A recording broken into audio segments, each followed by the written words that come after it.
Chosen one, stop what you are doing right now. I need your full attention for what I am about to say, because there is a window that has been marked in the spiritual realm, and it opens in a matter of hours, not days, not weeks, hours.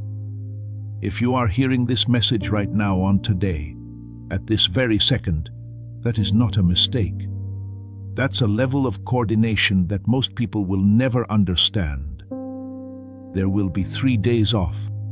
Today, and today. These dates did not just happen by chance. He wrote on them. He went around them. He sealed them before you were born, before your parents met, and before your grandparents breathed their first breath. I'm not telling you this to scare you either. Something has been trying to keep you asleep right before the most important 72 hours of your whole year. This is meant to wake you up. Have you seen it? While you have been praying, being faithful, and doing everything you know how to do, you still feel heavy, foggy, and like something is pulling you backward. This is not a coincidence. This is called interference. It also has a plan. It always comes just before God does something. I need to tell you the truth. You shouldn't take this message at face value.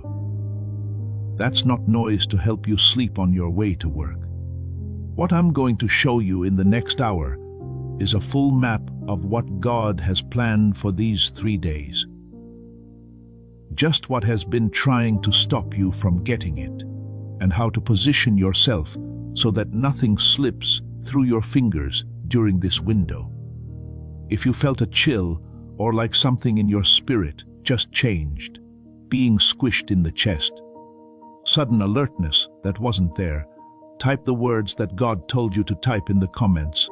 Right now, not later, right now. Because the fact that your body responded before your mind did is the first proof that this message did not come from a computer. It was sent to you as part of an assignment. Let me tell you something that most people don't know about good timing. That's how most people think of God. They think about life in terms of months, years, and big chunks of time. On some level, that's true. A second level, though, isn't talked about very often. And the level determines whether you receive what God has been preparing for you, or whether it just flows through your hands like water through a cracked vessel. The window, not the season, is that second level, the window. Seasons can last for many months. A window can last hours or days. And being worthy almost never makes the difference between someone who accepts their blessing and someone who wonders why it never came. Faith doesn't come up very often. It's about being aware. Did you know the window was wide open? Were you put in place? Were you awake?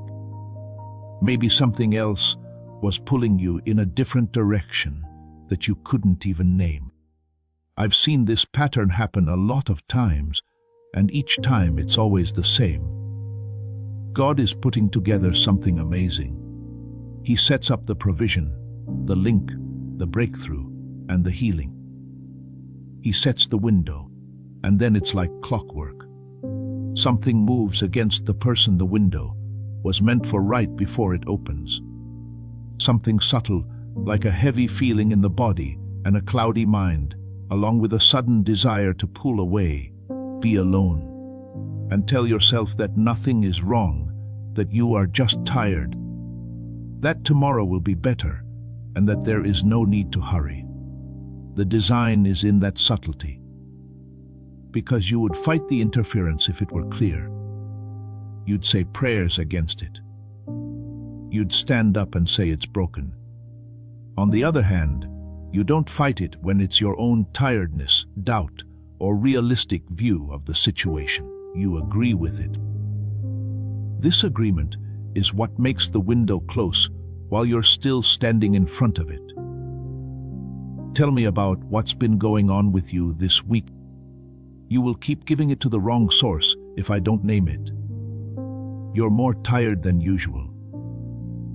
Not the kind of tired that comes from working hard. The kind of tired that you don't expect. You slept, but you were tired when you woke up. Even though you ate, you still felt tired. It felt like the words you were praying hit the ceiling and then fell back down. You tried to pay attention to something important that would affect your future. And in minutes, your thoughts went to something unimportant. Here's what you need to know about today, and today. These 3 days are not like other days. A Kairos window is what the Bible and ancient wisdom call them. Kris and Chronos are not the same thing. Chronos is the time machine. Life feels long and repetitive because of the beat of the clock, the turning of pages in a calendar, and the slow accumulation of days. Kris is the time of God. At this very moment, heaven cuts through Chronos' veil and makes a hole that wasn't there yesterday and won't be there next week. The Kairos rupture is what we call this. The Kairos rupture is the point in time when the normal timeline breaks open. At that point, something that has been set aside, finished, sealed, and waiting comes into your physical reality. Not slowly, not over months, but all at once for 3 days or 72 hours. That is how big the hole is, and all the plans God has been making behind the scenes.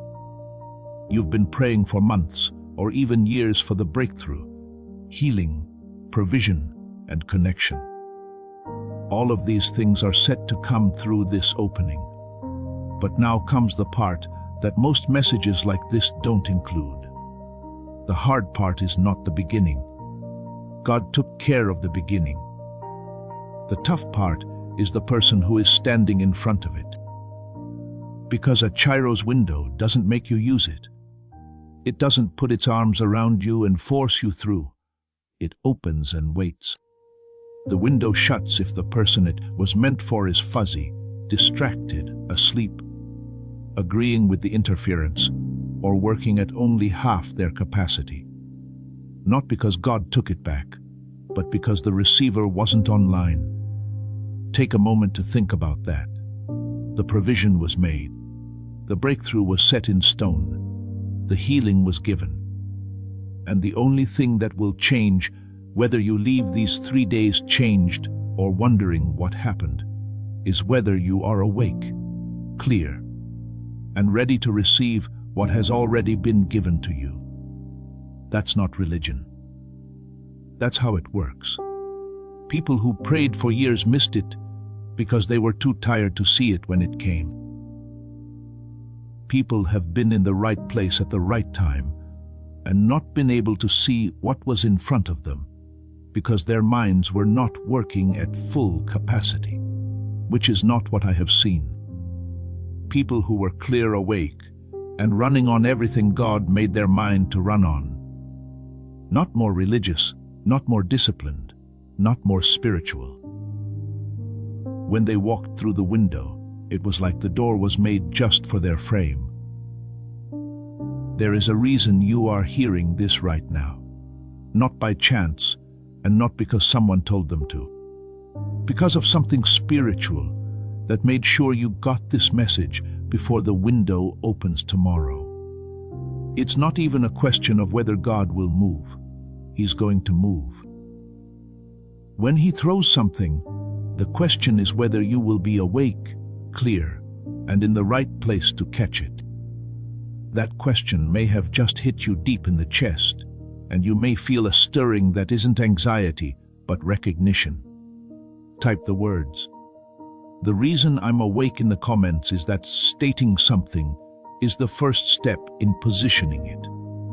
When you say it, something changes in a structural way, not a literal way. Your words have power in the spiritual world, and the frequency of declaration lets heaven know you're ready. Please know that every seed you plant in this mission grows into a torch that shines in someone else's darkness. Whether by buying a coffee, making a donation, or becoming a member of our community, does not go to a channel. Your actions are supporting a divine mission to save lost souls. But more than your support, we want your presence. When you head to our community through the link in the description or the pinned comment, you aren't just visiting a site. You are entering a community of like-minded believers. This is a sanctuary where you can post your prayer requests, lift up the burdens of others, and engage in daily discussions with a family that speaks the language of faith. Whether you are joining one of our membership tiers for deeper study, sowing a seed of faith, or simply joining our daily morning prayers, you are helping us build a global altar of worship. Heaven moves through willing voices, but it grows through a community that stands together. Each gift you give acts as living water for those in our community seeking healing and hope. Give, and it will be given to you, is the promise that sustains our shared mission. I invite you now to step out of the shadows and into this circle of prayer. Come with purpose, join the conversation, and plant your seed in fertile ground. Let's open the heavens together. Release your seed today, join our community, and see what God brings back into your life. Let me go into more detail now, because just knowing that a window is opening is the beginning. For the second level, which most people don't hear about, you need to figure out what has been holding you back from being ready for it. As I said before, interference shows up before every big window. That's true. But the interference doesn't just happen in any way. It is unique to the kind of breakthrough that is about to happen. They need a certain kind of clarity, not the emotional or spiritual clarity that most people think of. These 3 days are meant to bring about a certain kind of breakthrough. Clear thinking in the brain, the kind of clarity that comes from having a mind that is working at 100% of its potential. This is where most spiritual messages end, and this is where most people stay stuck. People have told you that your problem is spiritual and that the fog will clear if you pray more, believe more, fast longer, and meditate more. On some level, spiritual practice, faith, and following through on your promises are important. There is one thing, though, that almost no spiritual teacher, pastor, or guide has ever told you about. This is what it is. It's not just your spirit that makes you able to receive what God sends. It's also something your brain does. Not how smart you are, how much schooling you've had, or your IQ score. Think of your brain as a receiver. The way that your left and right hemispheres talk to each other. How well they work together, firing at the same time, creating what scientists call whole brain activation. This was how you were when you were a child. Both hemispheres were awake, linked, and in sync with each other. You might learn something. Everything was there for you to feel. You had a good gut feeling. Your ideas were endless. It was easy for you to connect with something bigger than yourself. Researchers say that 98% of children work at a level called creative genius. Not because kids are smarter than adults, but because their brains are more complete. There is talk between the two halves. The receiver is linked to the internet. After that, something took place, not just to you, but to almost everyone. That synchronization slowly broke down because of modern life, education, stress, and too much information. The two halves started to separate, not dramatically, but slowly 1% at a time, year after year, until by adulthood, less than 1% of people still have the same level of whole brain activation they had as kids. This is not an idea. As a spiritual metaphor, this is not true. This is what Dr. Roger Sperry found. He won the Nobel Prize in 1981 for his work on the split brain. In the lab, he showed that the two sides of the brain are meant to work together, and that when they do, it makes it possible for kids to think, create, and intuitively act in ways that most adults have forgotten are possible. And this has a direct link to what is happening to you right now, just before this 3-day window. As you were told, the fog you've been feeling is not a spiritual attack. It means that the receiver isn't working at its full potential. The weight is not evil oppression. Something that isn't giving the brain what it was made to do. That you can't concentrate, that you drift off, that you scroll, and that you feel like you're going through your days behind a cloud of haze. That is not a flaw in your character. That doesn't mean you don't believe. That is a sign in the brain of hemisphere disconnection. You have been angry at yourself. You've been telling yourself you're not busy. You don't follow the rules. You don't have enough spirit. You don't try tough enough. All of that is not true. What has been true is that the tool God gave you to receive, the tool that determines how deeply and clearly you can understand what He is sending, has not been working at its full potential. There is no amount of fasting, prayer, or faith that can make up for a receiver that is not fully turned on. That's not something I want to hear, that's true. If you want to hear it before the window opens, I'd rather you do so now than when the most important spiritual window of the year opens and you can only pick up 30% of what is being sent. Take a look at it this way. Let's say someone gives you the most important letter you'll ever write. There are steps for everything you've been waiting for in it. The job, getting better, the relationship, knowing what your calling is, everything. You are reading it through cloudy glass, though. Some words can be read. You get the idea. But the exact details, like the exact instructions and the exact time, are hard to make out. You think you got it, but you missed about 80% of what was written. Then you question why the big idea didn't work out the way you thought it would. Not because God is holding back, or because you are not good enough. The receiver is foggy, and fog doesn't tell the difference. It doesn't care how steady you are. It doesn't matter how long you've prayed. It blurs everything the same. It's not going to get better with more work. Repair is what it is. Getting the instrument back to how it was meant to work. Getting the two parts of your mind to work together again, which was your birthright as a child, but was slowly taken away by a world that wasn't meant to protect it. Now I want to talk about the first of several things God has given you to do over the next 3 days. This is because the window is not a general one. It's not a blessing that hits everyone the same way. The Kairos rupture that starts today has a certain structure. Knowing that structure is what makes the difference between someone who walks through the window and someone who stands in front of it and doesn't know it's open. Today is the first day of clearing.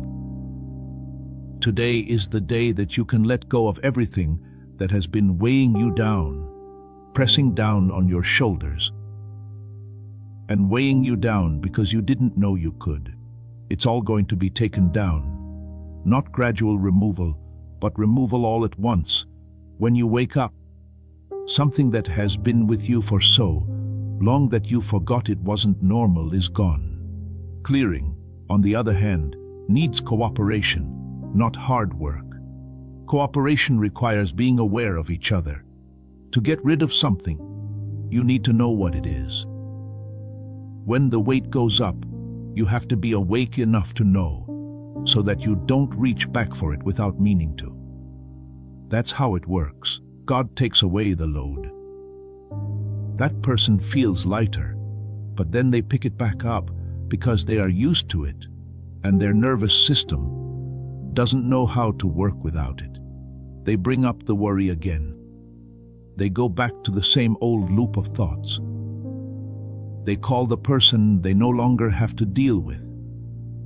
They think about the failure they were finally freed from. That's not being weak. That's what takes place when the mind is cloudy. When the brain is only using a small part of its power, it falls back on old habits, even if those habits are bad. It's not clear enough to make a different choice. It is not smart enough to understand that the new state is better than the old one. It has an autopilot that always goes back to what it knows, even if that thing that it knows is in pain. Today is the second day, which is the day of seeing. There is a space in your spirit that wasn't there before after the clearing, and the old weights have been lifted, and God is going to pour into that hole, not a small flow, a huge one. Today, everything that has been held back will be released. It has been waiting for you to be able to hold it. Today, people who are clear, awake, and at full capacity will feel something that no one else will even notice. It's not that God has a favorite. It's that receiving depends on how much space you have. If the cup is already full of old water, it can't hold any more. A cloudy mind can't hold a clear revelation. Being weighed down by things that should have been let go of yesterday makes it impossible for the Spirit to hold what is being poured out today. Today, the third day, is the day of declaration. Today is the day that everything you received on Saturday needs to be spoken, claimed, and activated. Not in private, not in silence, but out loud. Because there is something spiritual and physical about the voice of a person. You are not just speaking words when you declare what God has put inside you. You make a frequency, and that frequency acts as a sign. It lets the spiritual world know that this person got it. This person is awake. This person is doing everything they can.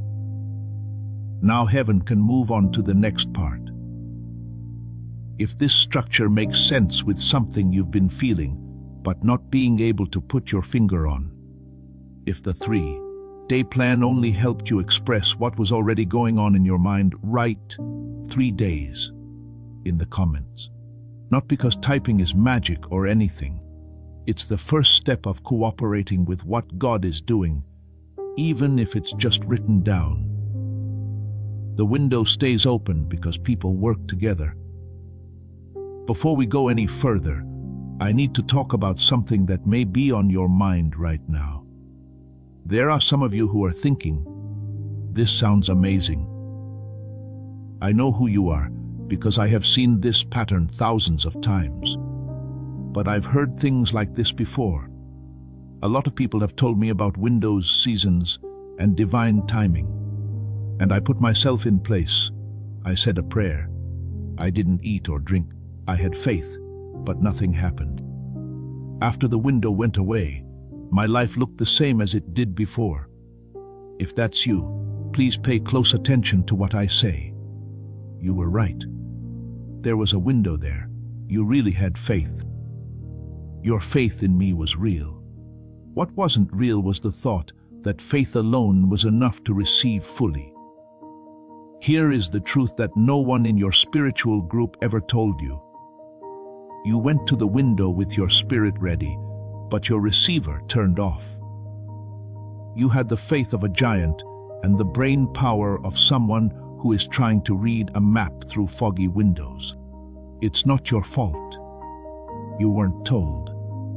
No one linked the spiritual aspect of receiving with the neurological aspect of receiving. You were told to pray. They told you to trust them. They told you to make your case. You did all of those things.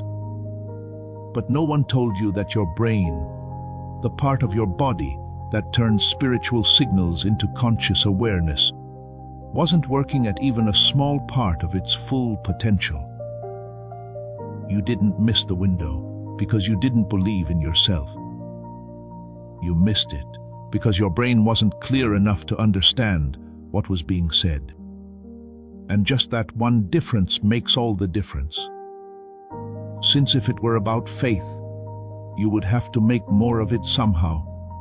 It's not about clarity or the receiver's condition, though. In that case, there is a clear, measurable, and attainable solution that does exist. That answer will be brought up again later in this message. Here and now, though, I need you to understand this because it's the basis for everything else we'll be building together in the next hour.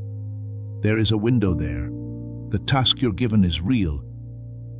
The 3 days are marked, and your faith is not the only thing that can change them or make this time different from everyone else's. It's how clear your receiver is. Hold on to that.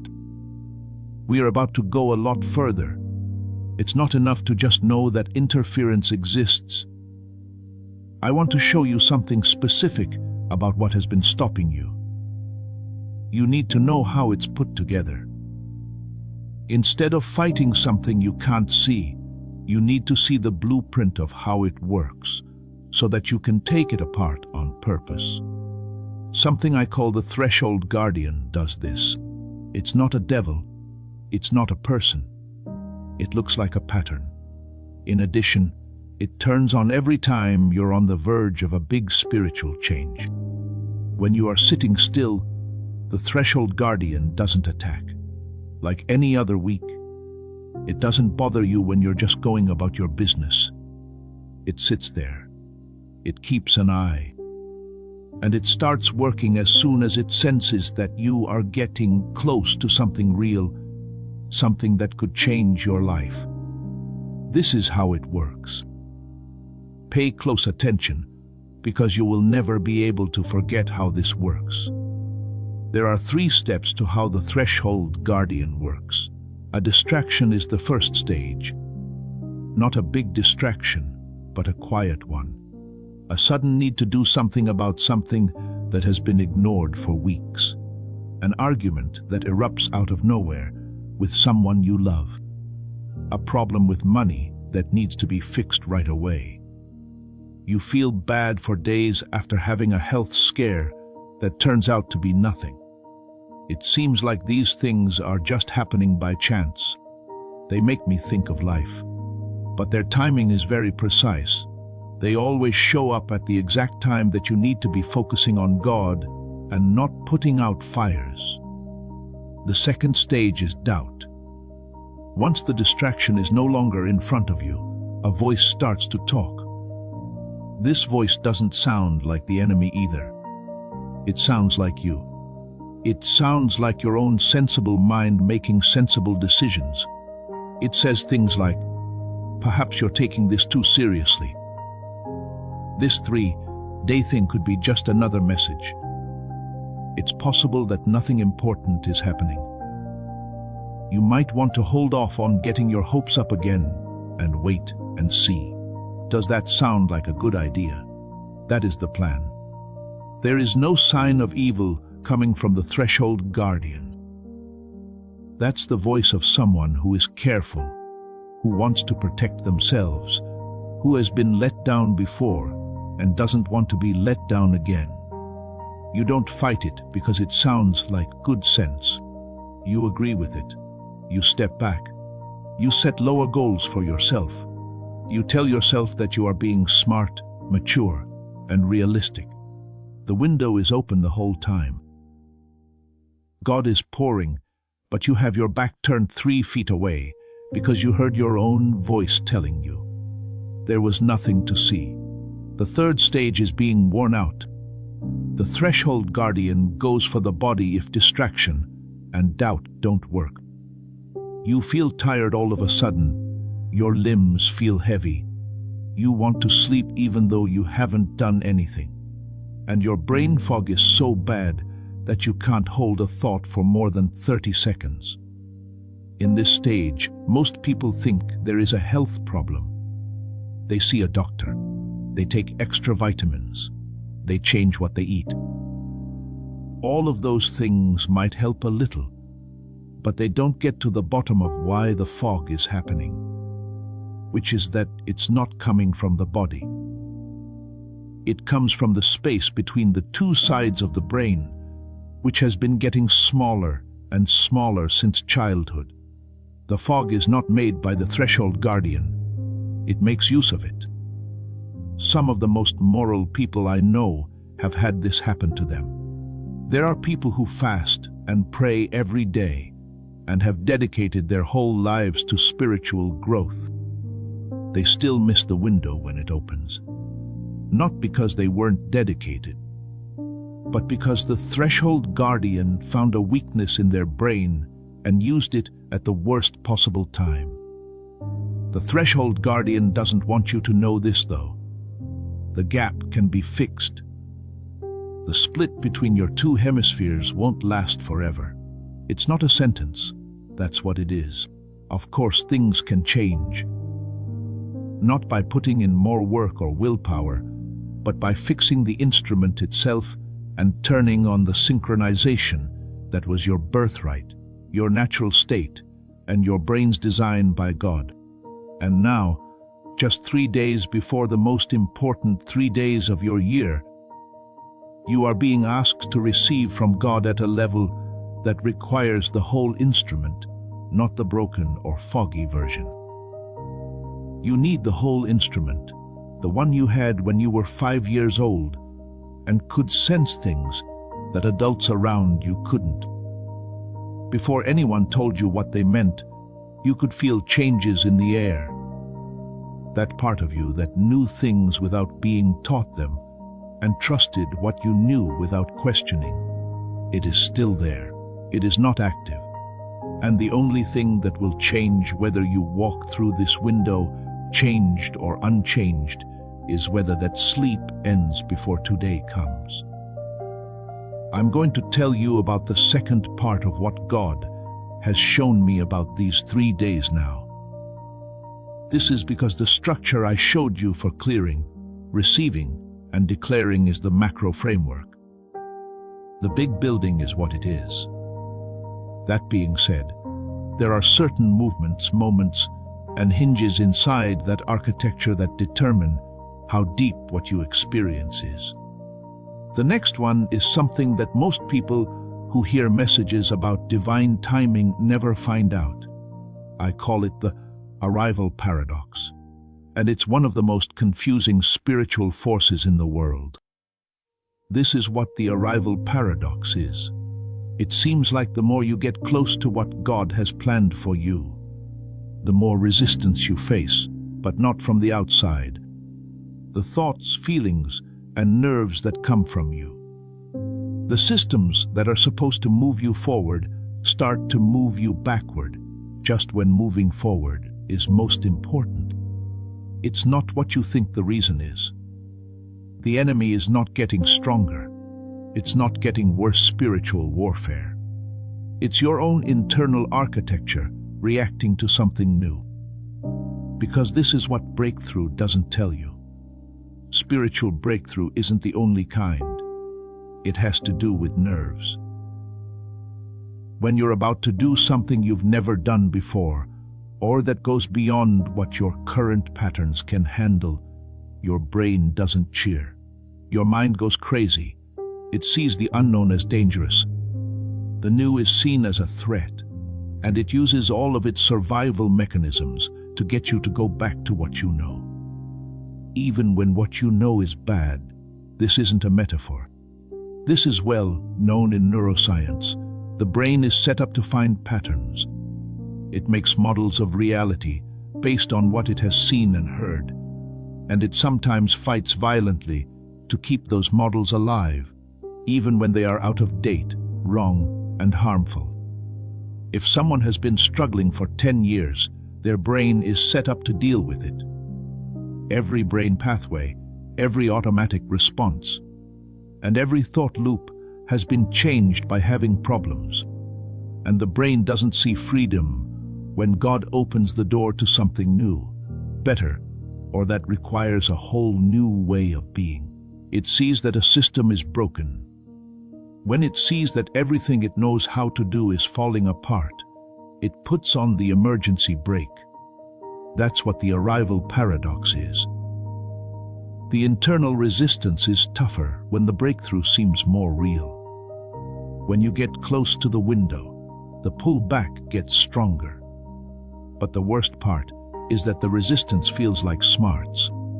It feels like being careful. It feels like the grown-up part of you is keeping you from being let down. But it's not smart. This is a circuit for survival that can't tell the difference between a real threat and the strange shape of your own blessing. There are some of you who have been living in the arrival paradox for weeks without even realizing it. Let me show you how this works in real life. You know that a big event is about to happen. Something in you has been restless, alert, and ready. Also, something in your body has been heavy, resistant, and pulling you away from what you did. It feels like two parts of you are at war with each other. There is a part that says move. Wait, says the other part. It says this is real in one place. Part 2 says you're not being honest with yourself. One part tries to open the door. Part of you grabs your wrist and says, not yet. That split inside you doesn't mean something is wrong. Something is right because of it. As a sign of closeness, it is. There is more resistance as you get closer. The fact that you can feel it now, this week, in the days leading up to today, is the clearest proof that what's on the other side of this window is important enough for your brain to defend itself. This part changes everything. Willpower alone can't solve the arrival paradox. You can't just keep going. Just because you want to be brave doesn't mean you can force your way past the resistance. The resistance is not coming from your will. It has to do with your brain. It comes from paths that were built many years ago. There are automatic responses and patterns that happen below the level of conscious choice. And willpower works on the outside. It works in the mind that is aware. There are circuits in your brain that are pulling you backward that willpower can't reach because they are too deep. This is why some of the most determined, spiritually driven, and willful people you know are still stuck. They're not trying hard enough. They have faith in God. The problem is deep inside, but they are only fighting on the surface. Something that lives underground is being fought with a flashlight. And every time they use their willpower to move forward, the deep circuits push back even more. And willpower wears off over time. It always does. Once it does, the person falls back into the old habits. They were sure that they had failed, that they were weak, and that the breakthrough was not meant for them. They did not fail, though. Willpower didn't work. Ill will was never the right way to solve this kind of problem. Something that works at the same depth as the resistance is the right tool. Something that goes beyond the spiritual level and touches the neurological level as well. The threshold guardian takes advantage of the gap between the two hemispheres, so do something about it. The gap that makes the arrival paradox so strong, the same gap that makes being close to something paralyzing. I'm going to talk more about that tool later. Please hold on to this for now. What I need you to understand first is the landscape. You need to see the whole picture of what you're going through before I show you how to get through it. The next part of that picture is what I call the distinctness collapse. When spiritual pressure meets breakups in the hemispheres, the discernment collapse takes place. This is what I mean. Seeing the difference between what God is saying and what your fear is saying, between real guidance and wishful thinking, and between divine timing and impatience. That skill isn't just spiritual. It has something to do with the brain. And that part lives in the way your two hemispheres talk to each other. Language, logic, and straight line thinking are in the left hemisphere. It works with data in a certain order. It looks at the evidence. It makes decisions that make sense. The right side of the brain is where intuition, pattern recognition, emotional intelligence, and the ability to feel things that you can't see live. It works with what can't be seen. It reads the room. It feels the shift before there is proof of it. It is natural to be able to discern when these two hemispheres work together and the bridge between them is active and healthy. You don't need to try. You can feel the guidance and your mind backs it up. The timing feels right and your mind backs it up with logic. When the two parts work together, there is clarity. Not just spiritual clarity, but clarity that covers everything. The kind that lets you move forward without worrying or second guessing yourself, because you don't know if you are hearing God or yourself. But discernment falls apart when the hemispheres are not connected, or when the bridge is weak or not used. Something is felt in the right hemisphere, and the intuitive side responds by making more feelings, more urgency, more signs, and more confirmations. What the logical side does in response to this extra volume is become more skeptical. You are now at war with yourself. There is a fight between two parts of the same brain, because the bridge that should connect them is not working. Have you ever had this feeling, or gut feeling, that you couldn't trust because your mind kept coming up with reasons not to? You feel like God is talking to you, but you can't help but wonder, is this really God? Or am I just being desperate? Knowing that something important is going on, but not being able to do anything about it, because doubt stops you every time you try. That doesn't mean you don't believe. That is a collapse of discernment. This is what happens when the hemisphere bridge is broken. The two systems that are supposed to work together now fight each other. And I want you to understand something very important about how this works. The collapse of discernment is more than just annoying. It's not safe, specifically when it comes to a Kairos window. Because getting around in a Kairos window takes skill. It's not a blank check. It's not a blessing for everyone. It is a certain opening with a certain amount of stuff inside. And someone has made it through successfully if they can figure out what is being offered, how to receive it, and what to do with it afterward. If you take discernment out of the equation, the window stops changing things and starts confusing people. You walk through it without knowing what you got. You can't explain what changed when you get out of it, and when you look back 6 months later, you can't tell the difference between that week and any other week. It's not because God didn't move. It's because the collapse made it hard for you to see the movement clearly enough to incorporate it.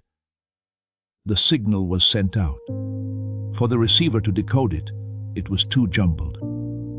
Please think about what I just said for a moment before we go any further. What I just said is the hidden structure of every blessing you have missed in your life. Each window that could open and close. Every prayer that was heard but didn't go through. Every big step forward that was almost made, but not quite. The threshold guardian took advantage of the space. The resistance got stronger because of the arrival paradox. And you couldn't tell the difference between real guidance and fear-based withdrawal because of the discernment collapse. There are 3 things going on below the surface of your awareness that work together. And not a single one of them is with God. They are problems with the nerves, putting on spiritual clothes. I don't believe in diagnosis without direction, so let me teach you something useful. If I show you the issue, I should also show you how to solve it. The first path I want to show you can be used right away, starting tonight, and going through today. It has 3 steps and is called the Clarity Protocol. Not a lot of steps. Not steps that need specific tools or training. Steps that let you manually use the bridge between your hemispheres. Just enough to make clear spots in the larger fog for a short time. It's like a flashlight in a dark room.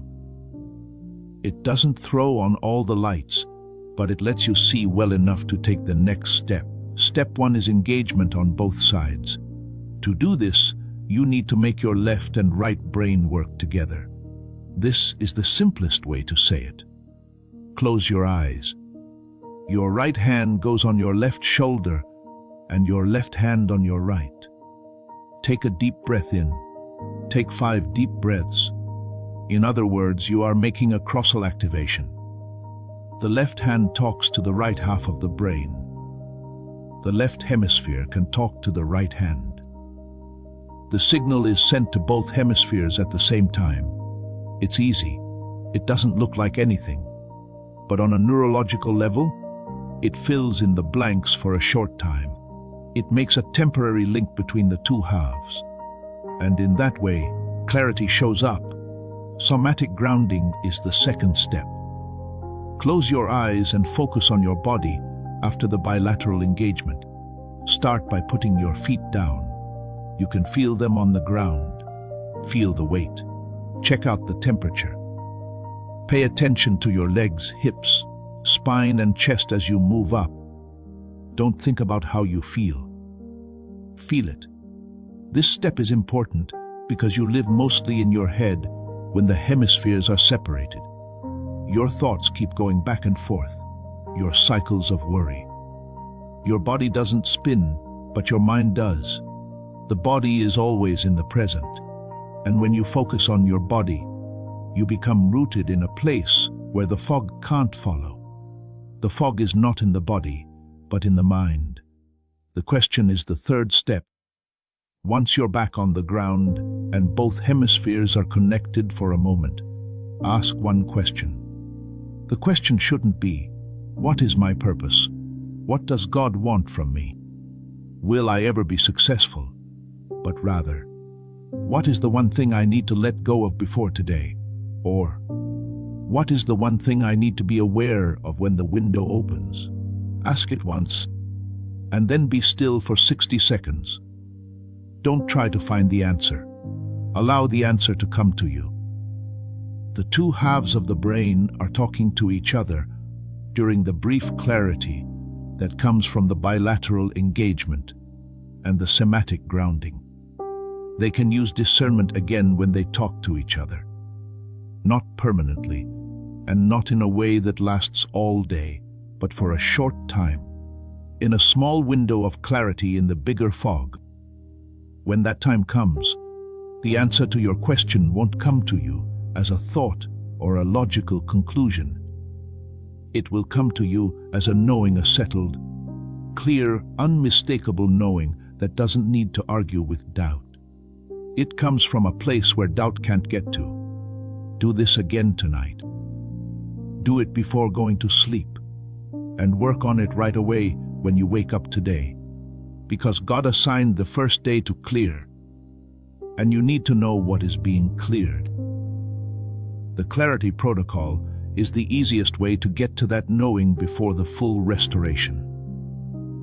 Now I'm going to talk about something directly because some of you are listening, and a certain kind of resistance is starting to form, not the arrival paradox or the threshold guardian. Something else that sounds like this will do. Thoughts, I know what brain hemispheres are. I've heard of them before. Left brain and right brain are ideas I've heard. They sound like a mix of science and religion, and I'm not sure if I can believe them. To those who are being offended, I want you to know that I am not rejecting you or being rude.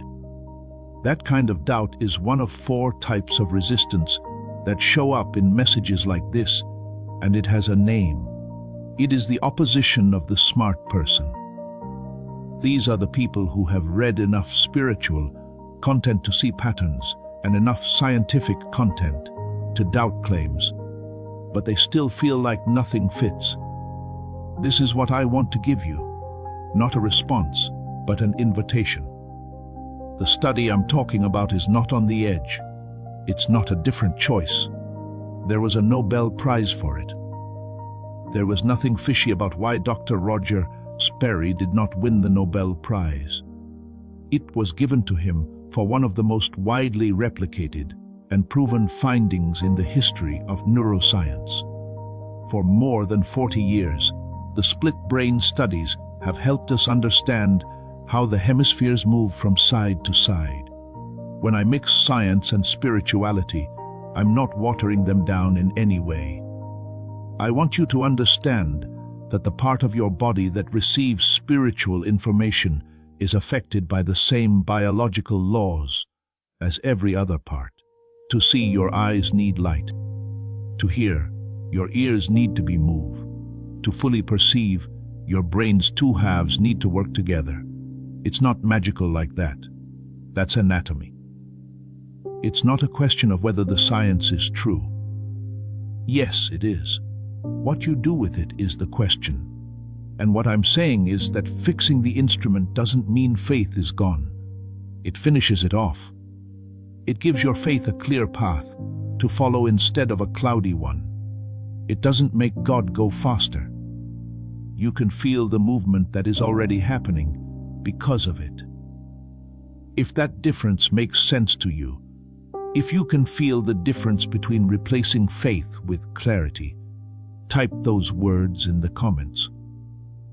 This difference will become more important as we go deeper into this message. Now that we've talked about the big picture of the 3 days, let me move on to the next layer.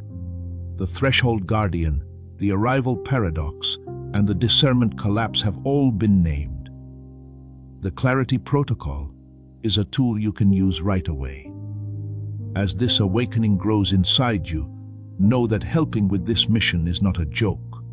It is a sign from God. You can support this work through the link in the description or the pinned comment, whether by buying a coffee, making a donation, or becoming a member of our Ko-Fi community. By doing so, you become part of Jesus' plan to save souls who are still stuck in fog. Every seed turns into light that fights against darkness. If you water others, you will be watered yourself, Jesus says. This is not history. It is a living promise about your future. Come into this moment with faith and a plan. What God has already planned for your life can be unlocked through your giving. Finally, I'd like to show you something specific about what today mean to you. Because I've been talking in broad terms up until now. I've been talking about how the window is built. However, what's in the window is private. They are unique to your job, your calling, and your specific battlefield. What I'm about to say is also not general, because that's what I've seen happen to people in the same season as you right now. People who have been faithful for a long time, but haven't seen the results of their loyalty.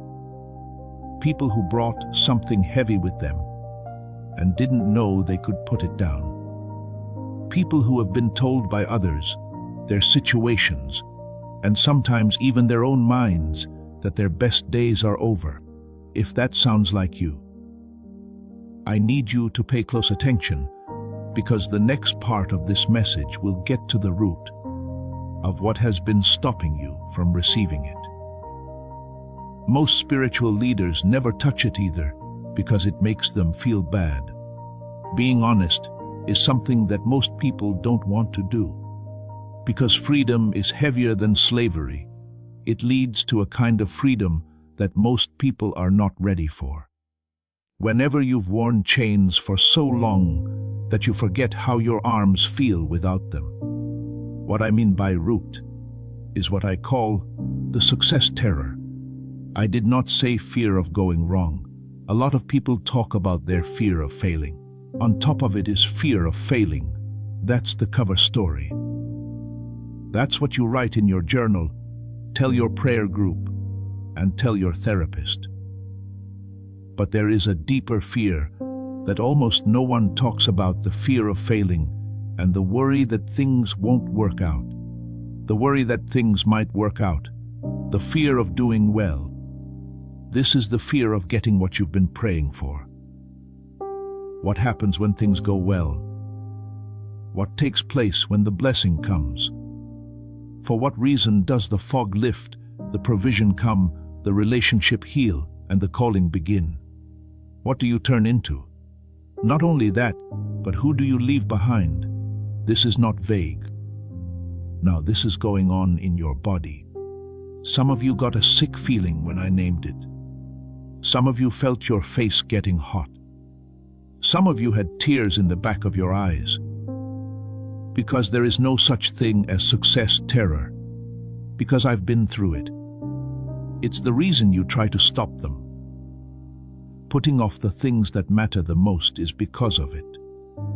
Because of this, you feel the most scattered, confused, and worn out right before the biggest chances of your life.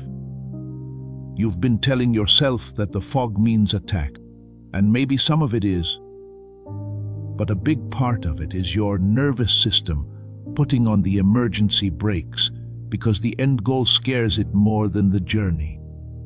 At the neurological level, change is the same thing as danger, and the destination means change. This is how the success terror and the 3-day window are linked. Today is the day for moving on. And one of the most important things that needs to be cleared up is the agreement you made with your own smallness that you are not aware of. The deal that says being stuck is safer than being free. It's safer to be foggy than clear. It's better to miss the window than to go through it and find that the other side wants you to be someone you've never been. People did not consciously agree to that. You didn't just choose to be small one day. A part of your nervous system made it to keep you safe. The brain that made it read, expansion is threat, because it didn't know what expansion was. It was caused by the same hemisphere disconnect that has been making you less capable for years. Because the unfamiliar doesn't seem dangerous when the brain is whole and both halves are working together. It shows up as a chance. The brain as a whole has the processing power to correctly judge new situations. The fragmented brain, on the other hand, which only works at half of its potential, does not have that processing power. That's why it always returns the simplest answer. Risk, run away, or stay. Just think about that for a second. Imagine that when you wake up today, the thing you've been praying for doesn't scare you like it has in years. I need to name a second mechanism now. It works with success terror, but it comes from a completely different place. This pattern is something you got from your family without them telling you about it. I call it the generational echo. Think about your mom. Think about your dad. Think about the adults who helped you understand how the world works when you were younger. After good things came, what did they do? Did they get it for free? Did they have a good time celebrating? Did they believe the blessing would last? Or did they get ready? They might have said things like, "Don't get too excited." After every good season, they might have warned that bad times were coming. Did they hold on to worry with one hand while receiving with the other? If you saw adults around you react to blessings with fear as a child, your nervous system learned that was the right way to react. Not because you believe it or can argue with it, but because it's a neurological template. Blessing comes, fear sets in, and retreat follows. That template is currently running in your body. It has been running for so long that you don't even know it was passed down to you. You believe it's part of who you are.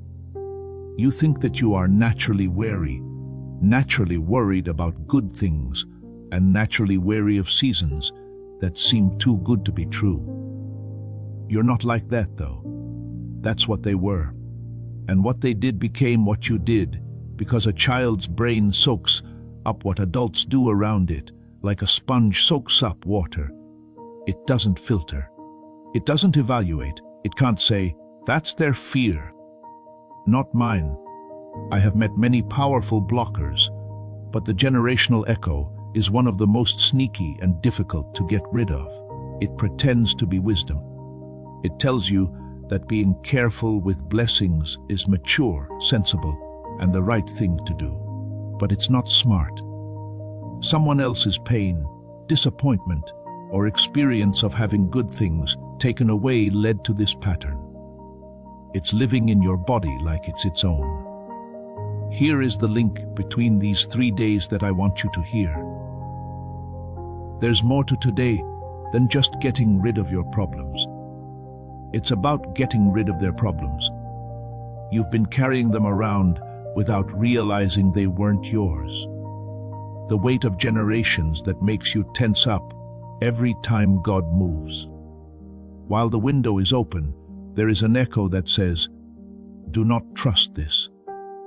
And it takes more than prayer to break down patterns that have been passed down from generation to generation. I want to be honest and say that prayer deals with the spiritual side of things, but the echo lives in the mental side. When you were a child, your brain made connections that store it. And to change neural pathways, you need something that affects the brain itself, not just your spirit. Something that brings back the hemisphere synchronization that lets you tell the difference between your real response and the one you were taught. Because that difference is what discernment means, and as we've already talked about, discernment lives in the middle ground between the two hemispheres. There is a difference between your fear and their fear when the bridge is open. You can tell which burdens you chose to carry and which ones were put on you by patterns that existed before you were born. You can separate the real from the inherited. You can also let go once you're done sorting. Things are the same when the bridge is down, though. Your fear, their fear. Your doubt, their doubt. What you say, what they say. As you move around, it all blends into one heavy mass that you carry with you everywhere. You think it's all yours, being sure that it's all earned, thinking that it will all last forever. It's not going to last. It's not all yours. And the sorting is supposed to start tomorrow, which is the first day of a 3-day window. And if what I just said hit you deeply, something you didn't even know was there until I named it, type, "The echo ends with me" in the comments. That statement is more than just words. It's a cutting. It's the moment you decide not to carry something that was never yours. And God honors that choice in a way that can't be passed down from generation to generation if it is made with clarity, awareness, and both hemispheres at work. We have been talking about mechanism and pattern for a while now, so I want to change the subject. For a moment, I want to bring you to the surface.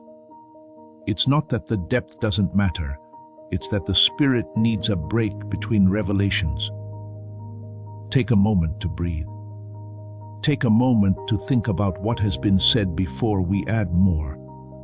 Let me tell you what has happened in the lives of people who are ready to go into a Chronos window. Not in general. In real life, I've seen people who had been stuck for years suddenly get up and move. Not over time. In the course of one conversation. I've seen career doors that were locked swing open. I've seen marriages that had got so bad that they were more like living together than being together find their way back to warmth, laughter, and the thing they had both given up on. As soon as someone walks through the window with clarity, their health problems start to get better in ways that doctors couldn't explain. That's not what I'm promising you will happen. I have no idea what God has planned for your window. But I'm going to show you the process. It is always more than what was expected. When the receiver goes fully online, the fog clears, both hemispheres are in sync, and the person walks up to the window awake, clear, and in the right place. This isn't because God gives more, but because the person can now get the full amount that was there all along. After this, I'd like to talk about something that has been sitting below this whole message like a river. This is what it is. The heavy feeling, the fog, and the resistance you're feeling right now are not just happening by chance. Not even all of them are personal. They represent a type. There is a pattern to them that can be found in holy books, wisdom literature, and the stories of everyone who has ever been on the verge of a divine assignment and almost didn't make it through. Joseph is the name of the person I want to talk about. Not the Joseph that most people think of first. The Joseph whose brothers sold him, threw him into a pit, and took him to a foreign country, where he was wrongly accused, jailed, and then forgotten. If you know the story, you know that it is one of pain and victory in the end. But most people don't pay attention to one part of that story. And the most important thing for what you are doing now is the detail. Joseph didn't just go through pain. Joseph put up with being close. He came very close to making a big discovery more than once before it finally happened. In prison, he told the cupbearer what his dream meant and asked the cupbearer to remember him when he got back to work. The cupbearer got better, and for 2 years he forgot about Joseph. He spent 2 whole years in the same prison with the same job, even though he knew he had the gift, the calling, and had done everything right. The door that should have opened remained closed. The worst way to wait is in that way. Not the wait of someone who isn't sure if the promise is true. The waiting of someone who has already seen confirmation, shown the gift, and done the work, but still needs to wait for manifestation. You are now in that gap.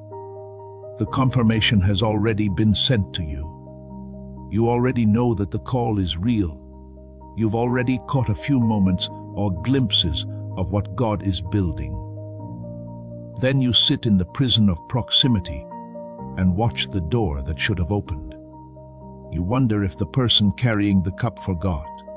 He remembered. The time wasn't right. And the fact that the time wasn't right has nothing to do with God testing you. There is something to do with the receiver's state at the time of delivery. Joseph wasn't the same person when he was 28 as when he was 30 and stood in front of Pharaoh. It was the same gift. It was the same calling.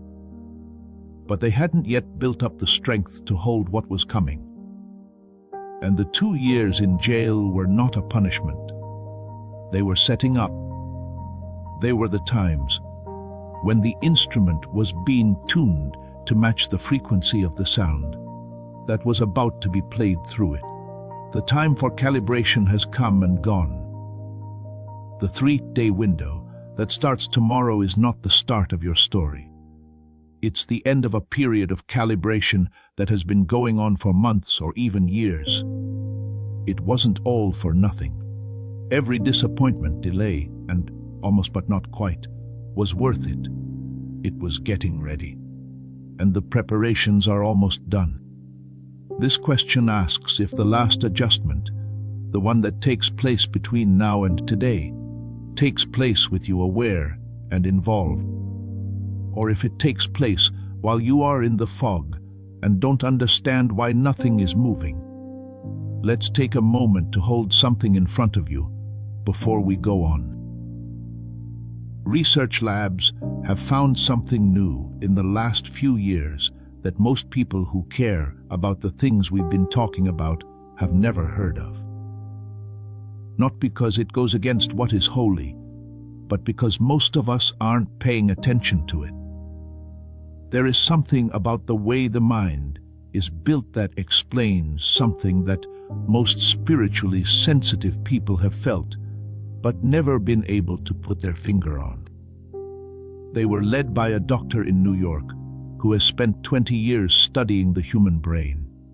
Something so important that it goes back to a Nobel Prize, but is so easy to use that it seems questionable at first.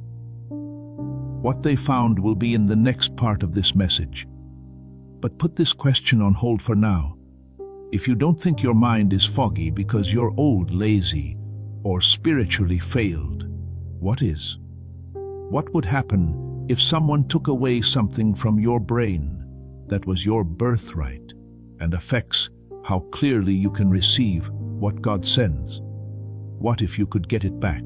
Hold on to that. It will come up again.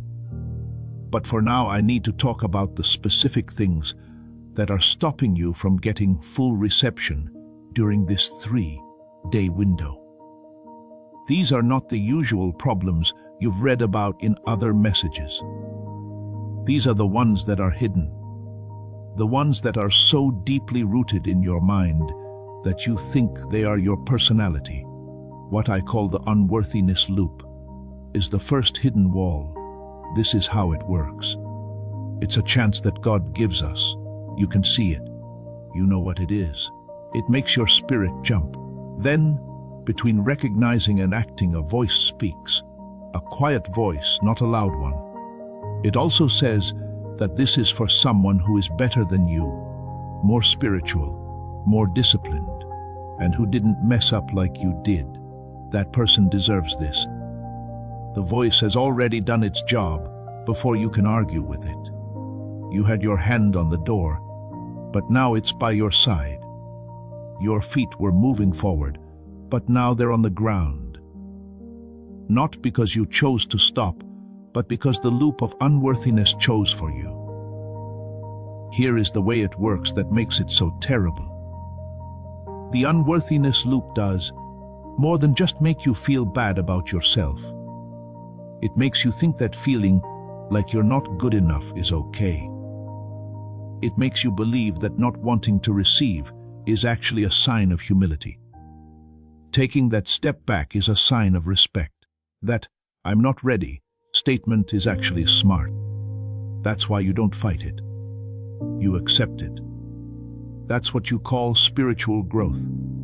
You walk away from the door that God opened just for you, telling yourself that you did the right thing. But the window closes behind you, and the opportunity that was meant for you is missed. This is not being humble. Being humble means being honest about who you are. It means you don't believe who God says you are. And going through the window is different from going past it. God didn't mark these 3 days for the people who deserve them. He wrote on them for the people He picked. And God is the one who gets to choose, not you. It's not up to you to decide that you deserve what God has already given you. That's not up to you to decide. The second hidden problem is what I call the exhaustion mask. It has something to do with how I said earlier that the threshold guardian used exhaustion as a weapon. But it's not that simple. When real spiritual exhaustion, the kind that comes from years of fighting, believing, and enduring without seeing results, covers your eyes so well that you can't tell the difference between rest and giving up, you're wearing an exhaustion mask. Rest tells your body, "I'm taking a break to get stronger. I'm taking a step back to get ready for what's next." Rest is temporary and has a purpose. I am done. I am tired of hoping. I am tired of being let down. I do not have the energy for another window, another season, another promise that might not come true. Resignation is permanent and serves no purpose. The exhaustion mask makes resignation look like rest. It makes giving up feel like being at peace. It makes walking away from the door feel like giving up your hopes and prayers to God. And it works so well because you are really tired and not pretending to be tired. It is true that I am tired. Years of waiting, years of carrying, and years of seeing doors close, those hurt. And when you're that tired, there isn't much difference between giving up and resting. It takes the full processing power of a mind that works as a whole to tell them apart. That's also impossible to tell the difference when the mind is only partially functioning, when the two halves of the brain are not connected, and when the fog is thick. So you choose the one that uses the least amount of energy by default. It always takes less energy to quit than to rest, since resting means you're going to get back up. When you quit, you can finally take a nap. Some of you are probably there now. I know this because the fact that you are still listening lets me feel it. You are here. You are hearing. But a part of you has already given up. Some of you are here out of habit, not because you have hope. Thoughts of what if make you listen. I'm not going to argue with the part of you that already thinks this is just another message that sounds nice but doesn't change anything. That's right. I'm not going to try to say that this time is different. I am going to name it, because that is the first thing that will break its power. After that, I will show you something that no amount of hope or positive thinking can make happen again. Something real, something that can be measured, and something that works on a neurological level as well as a spiritual level. But first, let me talk about the third hidden problem. This one is the most subtle, but it could be the most dangerous if it happens during a certain time frame with certain dates. This is what I call the delay identity. This is what happens when you've been waiting for so long that waiting becomes who you are, not what you are doing. You have taken the delay personally. You think of yourself as the one who waits, believes but doesn't receive, prays but doesn't see, and is always close but never quite there. And now for the scary part about the delay identity.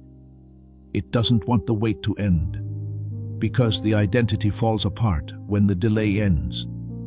You have to change into someone else if you get what you've been waiting for. Like we talked about with the success terror, becoming a new person is seen as a threat by the fragmented brain. The delay identity is just the success terror dressed up in a fancier outfit. It doesn't say that I'm scared of being successful. It says I'm okay with the way things are going. It doesn't say that I'm scared of change. It says, I trust God's sense of time. These two statements can both be true. Putting your trust in God's timing is real. It's real to be at peace with the process. They are still faith, but not when they are used to justify staying in a holding pattern that God has already told you to leave. They turn into the most spiritually decorated way to fight back. How can you tell them apart? What can you do to tell if your patience is based on real faith or just a desire to stay in the waiting room until your name is called again? Good judgment. We also talked about how discernment needs the bridge between the two hemispheres to be working. The evidence is judged by the left hemisphere. The season is felt in the right hemisphere. They tell you whether you should wait or move. Aside from that, you're just guessing, which is not good enough for a 3-day Kairos window. People have sat in the delay identity while God poured out His love. People have said, not yet. I trust the timing. As they watched the provision flow past them, the door stand open and the window fill with light. Then they went back to their prayer closet and prayed for the thing that had already come and gone. If you ask them, they will honestly say that they are waiting for God. God was actually waiting for them, but they weren't awake enough to know that. That's not going to be you. You are hearing this message before the window opens, so it can't be this time or during this window. You are getting the diagnosis before the symptom gets worse. The map is being given to you before you enter the area. That's not a mistake. That's God being very clear about what He wants you to see, and make sure you don't miss it. Now I want to talk about the identity archetypes that God has been building in you during this season. Since the 3-day window isn't just for getting food, it's about getting your identity. The whole person you were meant to be. Not the slowed-down version, the cloudy version, or the version that's been running at 30% capacity and calling it normal, the full version. When someone is getting close to a kairos rupture, they start to show certain patterns of their identity. And I want to name the ones that stand out to me most in the people who are hearing this. The first is the seer. The seer is someone who has always known what would happen before it did. In the first week, you knew the job wasn't right for you, but it took 2 years for the proof to match what you already knew. The seer doesn't get information from making sense of things. The seer gets information through the intuitive channel in the right hemisphere, which is directly connected to a part of reality that logic can't reach. But here's the catch. The seer whose hemispheres are split up doesn't believe what they see. They can see it. They can feel it. They understand. After that, they doubt it. They look at it too much. They work it through the left hemisphere to get confirmation, which the left hemisphere can't give them because it wasn't made to confirm intuitive knowledge. It was created to go with it and work with it. When the bridge is down, complementing turns into competing, and the seer stops being able to see. The second one stops the cycle. This person was born into a pattern that has been going on for many years.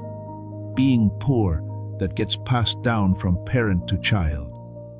Every branch of the family tree has the same kinds of relationships. Health crises that happen to the same people at the same age and in the same way. The person who breaks the cycle is deeply convinced that it will end with them, not because they are special, but because of where they are in the world. These kids are at the point where being aware and doing something come together. This is clear to them. It's theirs, and they have the fire to break it. The third is the healer who has been hurt. These are the people whose deepest gift came from their deepest pain. The person who understands pain not from a book, but from a scar they have on their body. The person who can sit with someone during their darkest night because they have been there and made it through. There is an authority that the wounded healer has that can't be taught or faked. It's how we stay alive. It comes from changing, and it leaves you open to certain risks. The urge to keep going back to the wound. A healer who has been hurt and isn't fully better doesn't stop being a healer. They just keep getting tired. They give because they are empty. They pour from a cup that isn't full. They help other people find the light, even though they are still in their own shadow, because they haven't fully healed themselves yet. They didn't get far enough to rest, but far enough to help. The hemisphere gap is the space between being close enough to help and not being close enough to rest. It's the difference between a mind that can fully process its own trauma and one that can only partially process it, leaving behind echoes and wounds that are closed but still hurt when touched. The 3-day window holds the same promise whether you are the seer, the cycle breaker, the wounded healer, or something else. There is only full activation, not partial or incremental.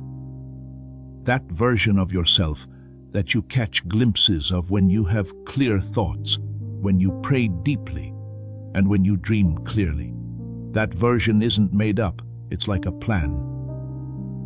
It's the original plan. And the Kairos rupture is the point at which the blueprint turns from a picture on the wall to your home. Here's a question to think about while we move on to the next part. This is the question. You have been working at a lower level for years or even decades and have still managed to stay alive, keep your family together, keep your faith, and show up every day in a world that doesn't give you much credit for the weight you carry. What happens when it's back up to full capacity? What happens when 30% turns into 100%? What happens when the fog clears, the receiver is fixed, and all the prayers you've been saying through a foggy window are now said through clear glass? I'll tell you what takes place. Everything speeds up. It's not that God moves faster, it's that you catch up. You suddenly see the provision that has been sitting in your spiritual account, but not being claimed, because you couldn't see it clearly enough. The connections that have been following you around, waiting for you to be awake enough to notice them, all of a sudden show up.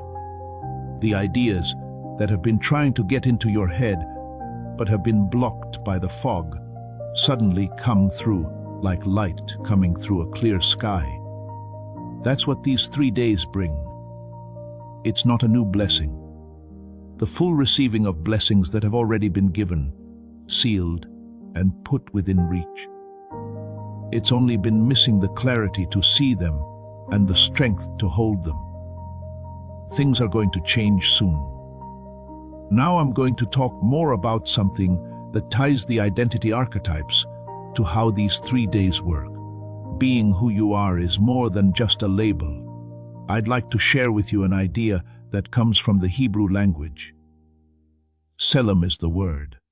It's in the book of Genesis, in the verse that says God made people in his own image. This is shown as an image in most translations. You look like God because God made you. When most people hear that, they see it as a figure of speech. A beautiful way to say, you are unique. Selim is not a figure of speech though. Selim is about engineering. The root of the word Selim means a shadow that a real thing casts. Not a copy, not a fake, but a projection. The way a 3-dimensional object makes a flat shadow on a wall. What you see is not separate from the shadow.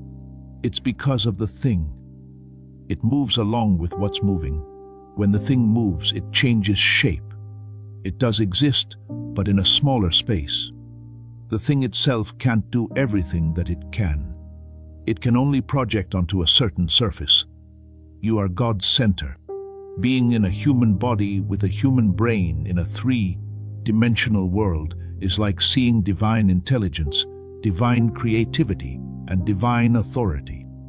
And the problems you're having, like the fog, the disconnections, and the limited abilities, don't mean you are less. They show that the surface you are projected onto, your neurology, the synchronization of your hemispheres, and the activation of your whole brain are not fully receiving the signal that is being sent through them. The signal stays the same. That's not all God does. As you read these words, the creativity, insight, wisdom, and power are all flowing through you right now. But the surface, the brain, and the receiver are cloudy, broken, and only partially clear. So, the shadow you cast on the world, the version of you that shows up in your relationships, your finances, your health, and your calling is smaller, less clear, and less bright. It's not because the source is dim, but because the surface is broken. When you fix the surface, the shadow gets clearer. When you put the receiver back together, the projection becomes clear. If you turn on your whole brain again, the Selim of God that you were meant to be stops looking like a faded, grainy copy and becomes a high-definition, crisp, clear, unmistakable image. When someone walks into a room, their presence changes the mood without saying a word. That kind of clarity that sees chance where other people see mess. With this kind of authority, you don't have to say anything, because it comes from a whole mind. That's what you were born with. That's what you did when you were a child. That's what 98% of kids carry before the world slowly wears it away. This is what these 3 days are meant to restore. Not partly, not gradually, but completely. Moses at the bush that was on fire. This man has been on the run for 40 years. After being raised as a princess, he took care of sheep in the wilderness for 40 years. 40 years of seeing his potential go to waste. After 40 years, he still doesn't know if the fire he felt back then was just the pride of being young. He then steps back to look at a bush that is on fire, but not yet consumed. He is 80 years old, which is a long time after most people have given up. The Bible also says that God spoke only after seeing that he turned to look, not before.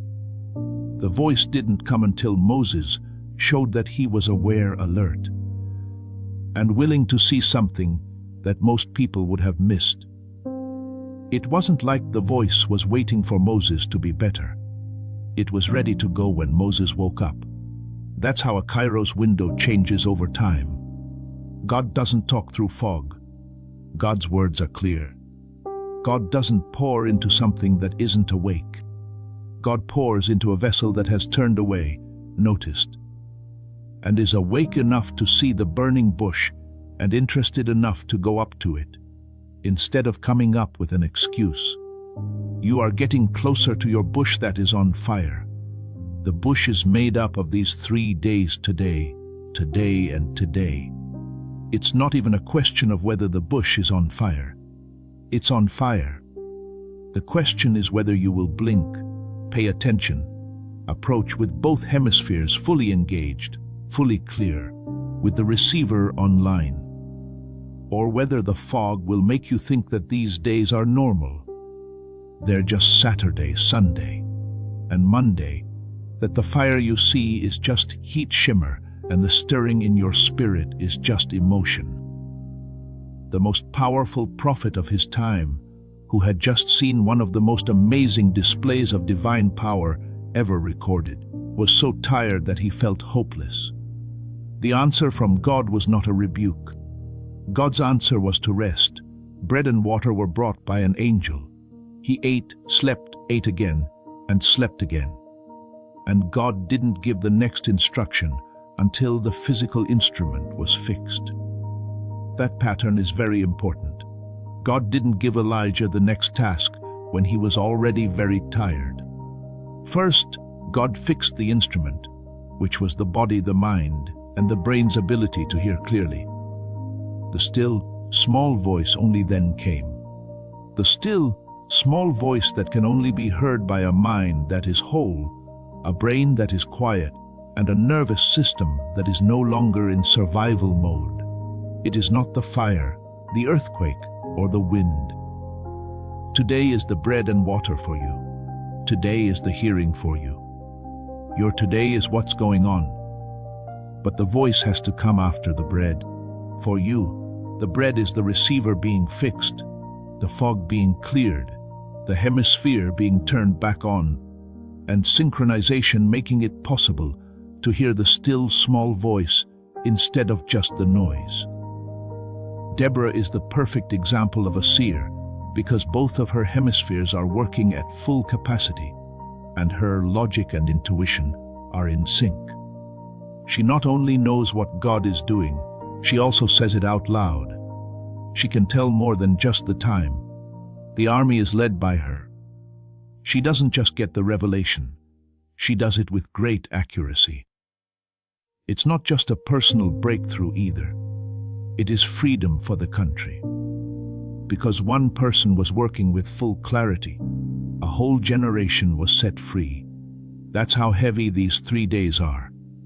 Not just for you, but for everyone who is close to you, your kids, your neighbors, and everyone else whose freedom depends on how clear you are.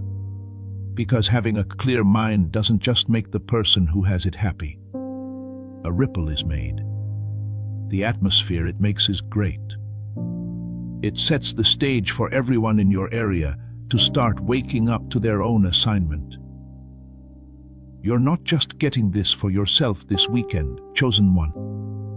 You are receiving for a generation, but that generation can't receive what you aren't clear enough to carry. It goes through you first before it gets to them. It starts with you getting clear. You are the first person the breakthrough hits, and then it spreads to everyone else who was waiting for someone in their line to finally wake up. That's why the fog came out early. That's why the threshold guardian turned on. That's why the arrival paradox got worse. Because the big step forward that this window represents isn't just personal. It goes back generations. It is a business. This is the kind of big discovery that changes family trees, fates, and stories for people who haven't even heard of you yet. The only thing that remains is to see if the instrument will be online when the window opens. We are about to go a lot further. The most important part of this whole message is what comes next. This is the part where everything I've been building comes together in one place. All the mechanisms I've named and patterns I've talked about come together here.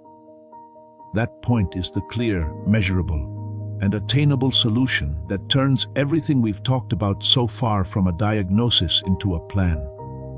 Follow me. There's a reason you've come this far, and soon it will be very clear why. Now I want to close the loop that has been going on since the beginning of this message.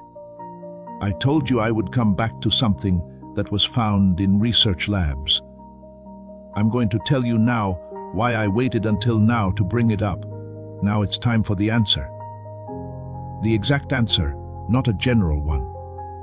This one gets to the root of the problem, not just the symptoms. The one that works at the same level as the issue it assists. I need to do something important first, though, before I take you there. I need to give you the frame that makes what comes next land right. For without this frame, what I'm about to say will sound like a service. And it's not a product in the sense that you think of the word. You can fix it with this tool. There is a way for the brain to get back to the way it was meant to work. A product is different from a restoration tool in the same way that buying something new is different from getting back something that was always yours. This is why that difference is important. When you buy something, you bring something into your life from the outside. When you restore an instrument, you take away the thing that is stopping it from being the way it was meant to be. You're not making more room. You are making space for capacity that already exists. There is no new software being put in. The fog is being cleared off the screen so that you can see the software that has been running all along. The chosen one doesn't need anything else. It needs to be clear for the chosen one. And being clear isn't a spiritual state that you work hard to reach. Clear is a mental state that you can get back by synchronizing the two halves of your brain that God planned to work together from the moment you were conceived. Let me now tell you what the study found. A woman from California, a nurse from San Diego, told me about her life before she went through what I'm about to talk about. She did everything possible. Prayer, writing in a journal, meditation, everything that her community suggested she do.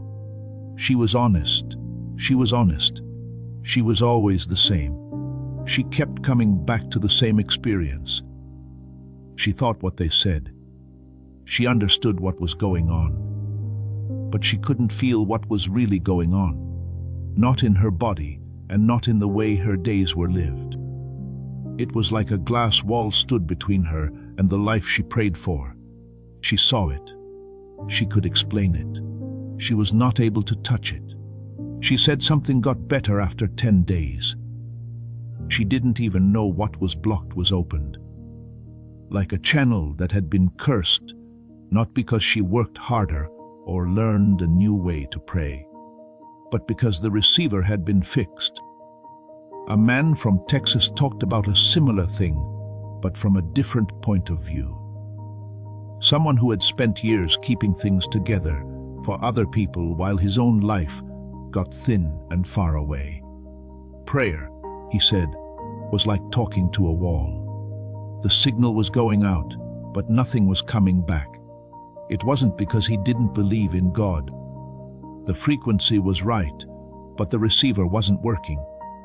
My brain felt like it was running on 2 cylinders when it was meant to run on 12, he said. When he woke up 2 weeks later, he said that his mind was running on everything it was supposed to run on. The fog had been there for so long that he stopped noticing it as fog. Now it was gone. Not slowly going away, but gone like someone cleaned a window he had been looking through for years without realizing it was dirty. That's because of what the group I'm about to talk about worked on for years. Dr. Roger Sperry won the Nobel Prize in 1981 for his work on the split brain. In the lab, he proved what spiritual traditions had known for hundreds of years, that the brain is designed to work as a single unit.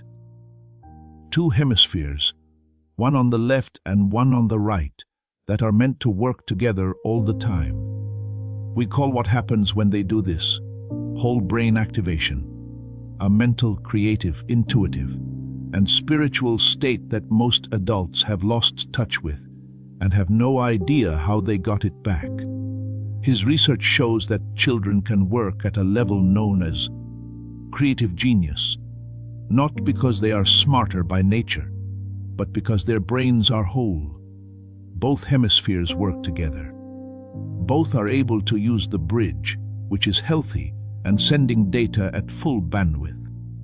Then, over time, the bridge gets weaker because of modern stress, too much information, educational systems that favor one hemisphere over the other, and the general loss of brain conditions that help with synchronization. The hemispheres start to work separately, and by the time a person is an adult, less than 1 in 1,000 still has the same level of whole brain activation they did as kids. Neuroscientists in New York, led by Dr. Daniel Barron, did the following for years. It took them more than an hour of clinical neural sync technology, which is a whole brain activation protocol used in specialized medical settings. It costs $300 per session in person and $700,000 for a home unit, and it goes through a very intense process of compression and refinement. They turned it into a targeted 8-minute sound sequence. 8 minutes a day, with headphones on and eyes closed. There you have it, the only physical requirement. The smart switch is what they call it. It's not a brainwave product, a meditation app, or a sound frequency that's meant to make you feel a certain way. Based on Dr. Roger Sperry's Nobel Prize-winning research, this is a specific sequence of sounds that were designed to connect the 2 hemispheres and bring back the normal state of brain activity that kids had when they were young. It doesn't make your brain smarter than it was before. It brings back to life what was turned off. What was disconnected is put back together. It puts the receiver back to how it was before the modern world slowly, quietly, and relentlessly turned it down. If you've tried binaural beats or sound frequency products before and not been impressed, Dr. Barron talks about this right away. Those products only go after a small part of the picture. Sound waves on their own are not enough. What he and his team made aims to synchronize the two halves of the brain at the level of the whole brain using a multi-layer protocol that was developed over many years of clinical testing. That works in a different way, and it leads to a different kind of result. Not everyone can use the genius switch. It's for the chosen one who knows that God planned not only the promise, but also the mind that needs to follow it. That person has been sincere for years, done the work, felt the call clearly, and kept coming back to it, even when the evidence wasn't there. That person is ready to stop seeing the fog as a flaw in their character and start seeing it as a neurological issue that needs to be fixed. Most people who hear this will scroll on by. They have come to terms with the smaller version of their mind being permanent. You're still here. That isn't a mistake. With that kind of persistence, the person this was made for will be successful. Now, let me go over exactly what it has and how much it costs, because being clear is important. And I'd rather tell you everything and let your spirit decide than use vague words and hope you trust me without question. At first, Dr. Barron and his co-workers talked about selling this for $500. At that price, it would have been a great deal compared to the other options. Neurofeedback sessions that take place in person cost and $300 an hour. Neurofeedback units for home use cost $7,000. Left nostril breathing is a technique that can partially activate hemisphere synchronization. It takes months of focused effort, 20 minutes a day, to see results that can be measured. It's not $500 for the genius switch. It's not $200, it's not $100. It cost $49 when it came out. Today on the page I'm sending you to, there is an extra, the 10 off, making the price $39 for a tool that works on the same part of the brain that costs $300 per session in a clinical setting. That coupon doesn't work. Scientists made that choice because they knew that the people who need it the most are not the ones who can pay $7,000 for a home unit. These people have been carrying the weight of hemisphere disconnection for a long time without ever understanding what it was or knowing that there was a way to fix it. For $39, you get the 8-minute targeted auditory sequence plus 4 extras that were added to help with the whole process of restoration. A guided visualization made by one of the best Calm app creators to help you see how your life will go in 4 areas: love, health, money, and happiness. This is a smart grocery shopping guide that lists 10 common foods that make you feel foggy and suggests healthier options that will save you over $100 a month at stores like Walmart, Target, and Costco. A well-known text on manifestation that is more than 100 years old. The basis of all modern techniques for manifesting is currently selling for $20 on Amazon, and it comes for free. And a printable infographic with 5 habits that you can look at every day to help you remember them. Everything comes with a 100% money-back guarantee that doesn't matter what. Just listen once. 80 times listen. It will get every dollar back if it doesn't do what it has done for over 18,000 people. There are no strings attached, questions, or time limits. The guarantee isn't just a way to sell something. It comes from a team that worked on the mechanism for years and is sure of what it does. After this page, the $39 price is not guaranteed. The price is going to go up, according to Dr. Barron and his team. That's not stress. That's what it really looks like when you only have limited access to clinical neurological restoration. The costs of building are real. The process of compressing it alone took years, and the price at which it was released was chosen with the knowledge that it would not stay this low forever. If what has been said makes sense to you and every word has been confirmed by your spirit, since I started talking about the hemisphere connection. The link is in the description below and the pinned comment. It's not anywhere else. Before you decide, you can read everything on their page. It's easy to see every detail. There is nothing hidden. You don't have to make a promise before you understand. One thing that needs to be named.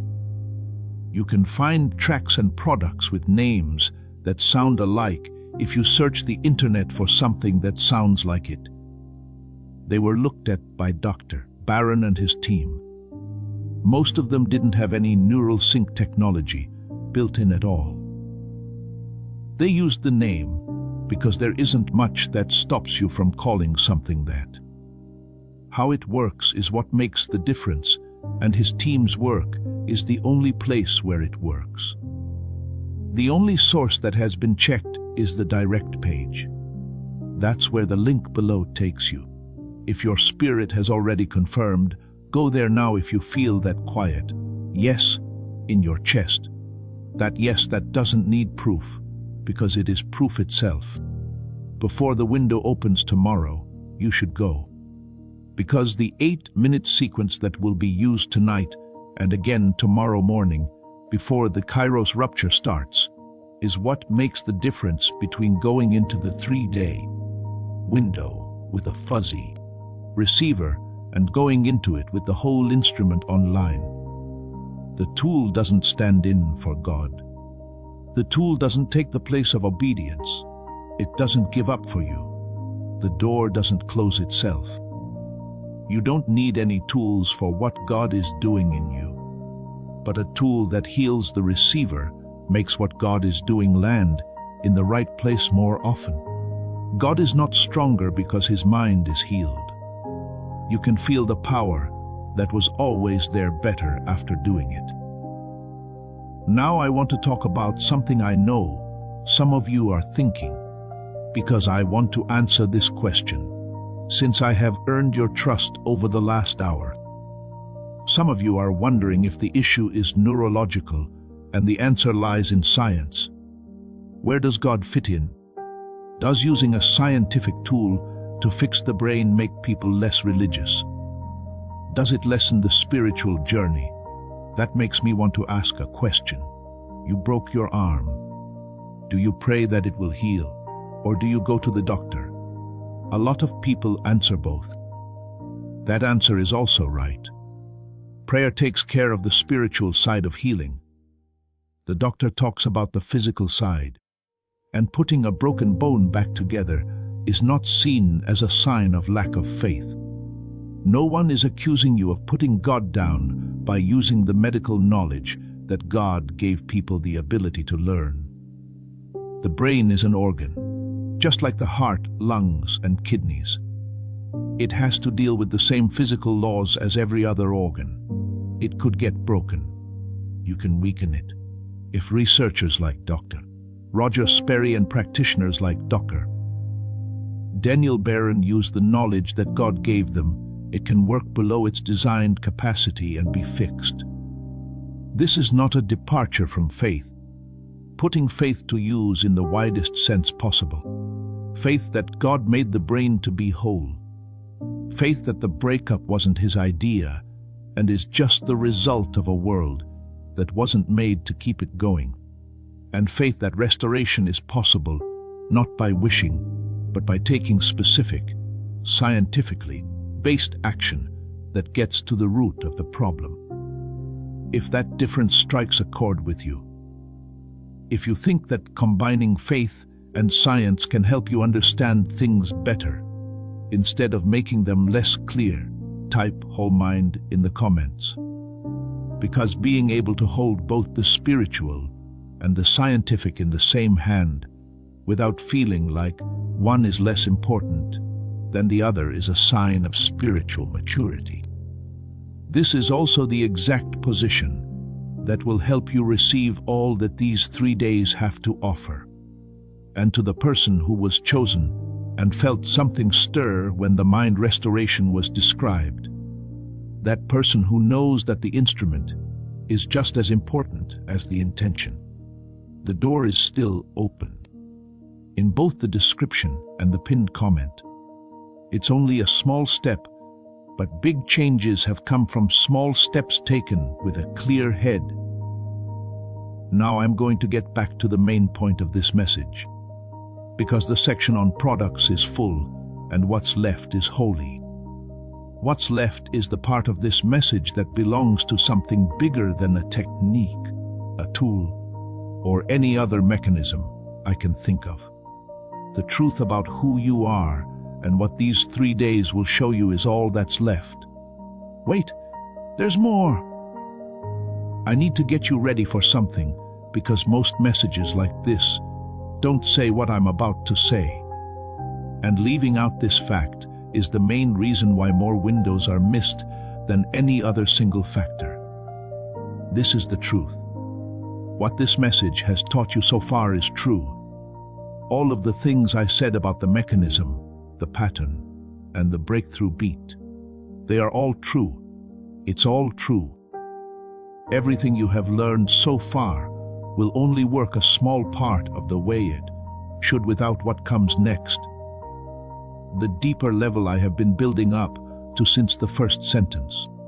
Information that isn't used is like a key that can't be turned. You can keep the key. The key is beautiful. It is clear how the key works and which pin it lifts and which tumbler it releases. The hand that turns, on the other hand, is shaking. If the fingers don't feel anything and the grip is weak, it's because the part of the brain that controls fine motor skills is only working half as hard as it should. The key stays in the lock, it is known, but it is not used. Correct, but not useful. That, not ignorance, would be the worst thing that could happen. Thought out paralysis. And the hemisphere gap is known for its informed paralysis. It feeds your left brain with enough information to make you feel smart, and your right brain with enough intuition to make you feel hopeful, but not enough integration to move. I haven't given you a full name yet. You are more than just the chosen one. What you carry is known by a different name. And that name changes how you move through this window in every way. I did not come up with the name I am about to give you. After giving it some thought, the name comes to you from the way your life has been organized. It seems like you've been reading your story from the fog, the reduced capacity, or the broken hemisphere. From that point of view, your story seems to be a series of almost. Events, breakthroughs, provisions, clarity, and peace that were almost reached.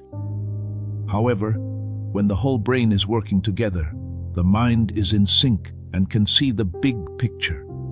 It doesn't look like your story is about almost anything. It seems to be pretty accurate. Each delay was a way to fine-tune things. Every setback was a chance to try something new. Every door that was shut was a defense against something that would have come before you could hold it. This is all summed up in one name, the appointed receiver. This name changes your history from tragedy to strategy. You are not some random person who wants to be blessed. You have been appointed as a receiver and have been carefully chosen, prepared, and placed. The meeting did not happen this week either. It was created before you were born. The window that will open tomorrow was planned at the same time that your soul was given a body. The part of the law that will go through it was signed by you. Your name was written in the book of life at the same time. The only thing that has been uncertain throughout this whole process is how the recipient will be when the message is delivered. That variable is no longer uncertain. First, let me tell you what happens when a receiver is fully online. This is not just theory for me. I have seen it happen. I saw it happen right in front of me. The most surprising thing is how fast things change. The first change is that people's views change. Not dramatically, but slightly. Things you've been walking past start to stand out to you. Chances that were always there, but couldn't be seen. Connections that were always there, but not known about. There are patterns in your life that make sense now, even though they didn't make sense before. It's as if someone changed the size of your life. That picture, that scene, and those events are still the same, but now you can see the details. And the little things make a big difference. Response speed is the second thing that takes place. There is less time between getting advice and acting on it. Not because you act on impulses more, but because you fit in better. The direction is sensed by the right hemisphere. The left side of the brain confirms the path, and action happens naturally. There is no longer the battle between doubt and intuition that used to stop you for days or weeks while the chance quietly passed. Relational clarity is the third thing that takes place. This one shocks people the most. When both hemispheres are working together, you can read people much better. Figure out who is on your side and who is against you, and sense their motives. Relationships that were hard to understand become clear. It becomes clear where the lines that were impossible to draw are, and links that were meant to be turned on. Suddenly, the relationships that God put in your life at this very moment become clear. Spiritual reception is the fourth thing, and it has the most direct link to the 3-day window. The clear ability to hear God, not through more meditation or prayer, but through a receiver that doesn't block 90% of the signal. Prayer stops being a one-way conversation and turns into a two-way conversation when both hemispheres are in sync. You can hear God better because you can no longer block out the frequency He was always speaking at. Imagine going through all 4 of those changes before today comes around. Think about waking up tomorrow with clear perception, quick responses, strong relationships, and an open spiritual reception. Imagine going into the day of clearing, knowing exactly what needs to be cleared, letting go of what needs to be let go of, and holding on to what needs to be held on to. Imagine going into the day of receiving with such a clear mind that every drop of what God pours out lands exactly where it was meant to.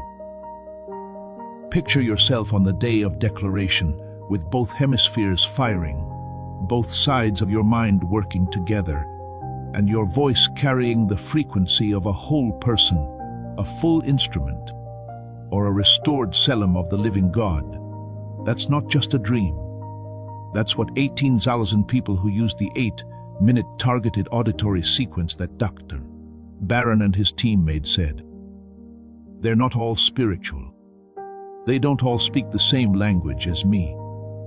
The mechanism does not need spiritual language to work, though. You need to think about it and give it 8 minutes. Now I want to make something more than just the mechanism, even though the mechanism is real and important. The main point of this message, though, isn't about a tool. It's about the truth. And this is the truth. You were made for more than what you are going through now. Not just a little more, but exponentially more. The most powerful version of yourself, the one whose 2 halves work together in sync, the one whose settings were set to their original state before the world dimmed them. This version is not a theoretical idea. It is a biological fact that has been hidden, and the suppression has effects on the spirit. Because the less powerful the instrument, the less music it can play. People who were meant to be moved by the music never get to hear the whole symphony when it is sped up. That group is your family. That group is your community. This audience is made up of people who will come after you. And they've been listening to a less powerful version of the song you were supposed to play. Not because you chose to play softly, but because the instrument was only 30% on. and background noise makes up 30% of a symphony. Good, but not memorable. Nice, but not life-changing. These 3 days are when the volume goes back up, the instrument comes back online, and the noise in the background turns back into a symphony. The symphony does more than just change how you feel. The room looks different. Everyone in it changes. It changes the course of every life that is linked to yours. You lie there for a moment, not thinking or feeling anything, but the weight you had been carrying for years being gone. Sense the empty space where the fog used to be, now clean and open like a window after a storm. The first thing that comes to mind is not to worry. It's not a list of things to do. That is not a run through of all the things that could go wrong. The first thing that comes to mind is a soft, slow question. What do I need to do today? And the answer doesn't come as a thought. It's clear, specific, and undeniable. When you were a child, before the world taught you to doubt everything your spirit told you, you knew. How you know something without needing proof, because it itself is proof. As you lay there, you can feel it solidly settling into your chest like a warm stone. You understand that this is how morning should smell and feel. This is the way life should have felt, not the grinding or the grueling survival you had become used to. Feeling at ease, seeing things clearly, and having a link between the most important parts of who you are and how you think. When you wake up in the morning, people don't react the same way they used to. The way your kids see you has changed. The way your partner talks to you is different. Yes, because you said you were going to change, but also because you are giving off something that wasn't there 6 months ago. Being whole. People who don't need to be told anything. They're the kind that can change the mood of a room before anyone speaks. That's the version of you that the 3-day window is meant to bring out. That's what's waiting on the other side of the Kairos rupture. This is not a theory or a hope. It is a lived reality that 18,000 people have told me about in their own words, in their own ways, and with details I am not allowed to share, but which I have seen for myself. There are not years or months between who you are now and who you were in that morning scene. One choice, one healing, one 8-minute session turns on again what the modern world turned off. It's not a coincidence that that decision was made and that the maintenance is being done now, before the window opens. It's so well coordinated by God that it should take your breath away. I can't say for sure what day everything changes. I'm not a prophet. I've never said I was. If someone tells you the exact day your life will change, they are only telling you what they want to hear. The pattern is something I can tell you. It seems that when the receiver goes fully online, the things that were waiting for full reception start to come in. On the schedule that was written ahead of time, changed in real time, and sent precisely to the person who is awake enough to receive it. Not on my schedule, not on a 30-day guarantee. You are that person. I know what the pattern is because I've seen it so many times. In addition, you have all the signs of someone who is about to make the biggest change of their adult life. Not because of what I said, but because of what God did before you played this message. Now, I want to get to something that this message has been building up to since the start. Also, this is the part that no machine, tool, or science can give you or activate. There is only one part of the relationship between you and the person who chose you. The idea of divine choice has a lot of depth that most people never look into. When they hear the phrase, chosen one, they think of a group, a label, or a category for a certain kind of person. But in the Bible, Choosing doesn't mean a lot of things in the original language. It's a surgery. It's very clear. Of course, being that close should make you feel uncomfortable, since being that close means you can't hide. God didn't pick a type. God chose you with all of your wounds, gifts, mistakes, and moments of grace that came out of the blue.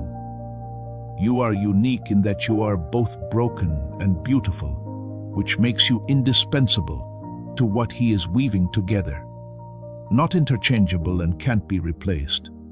You are the only one who can do it. There is no backup plan or second option ready to go. What was meant to flow through you doesn't flow through someone else if you don't walk through this window. It doesn't move. Always. It sits there. It stays in the spiritual vault, marked as yours but not delivered, sealed but not claimed, and sitting in a room that no one visits. It's important for you to feel the weight of that, not as pressure. You are important in a way that the fog has been hiding from you. The shaved, down version of you that shows up every day and does its best to survive, cope, and manage has been enough to keep the lights on. It hasn't been enough to open the vault, though. Also, the vault has been waiting, being patient and persistent. It's locked with a key that can only be used by your full mind. This is why this message doesn't come at a casual time. The 3-day window is not a general one because of this.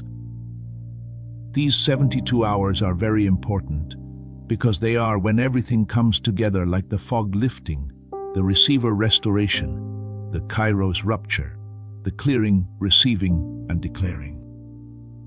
Because what's in the vault needs to be checked out quickly.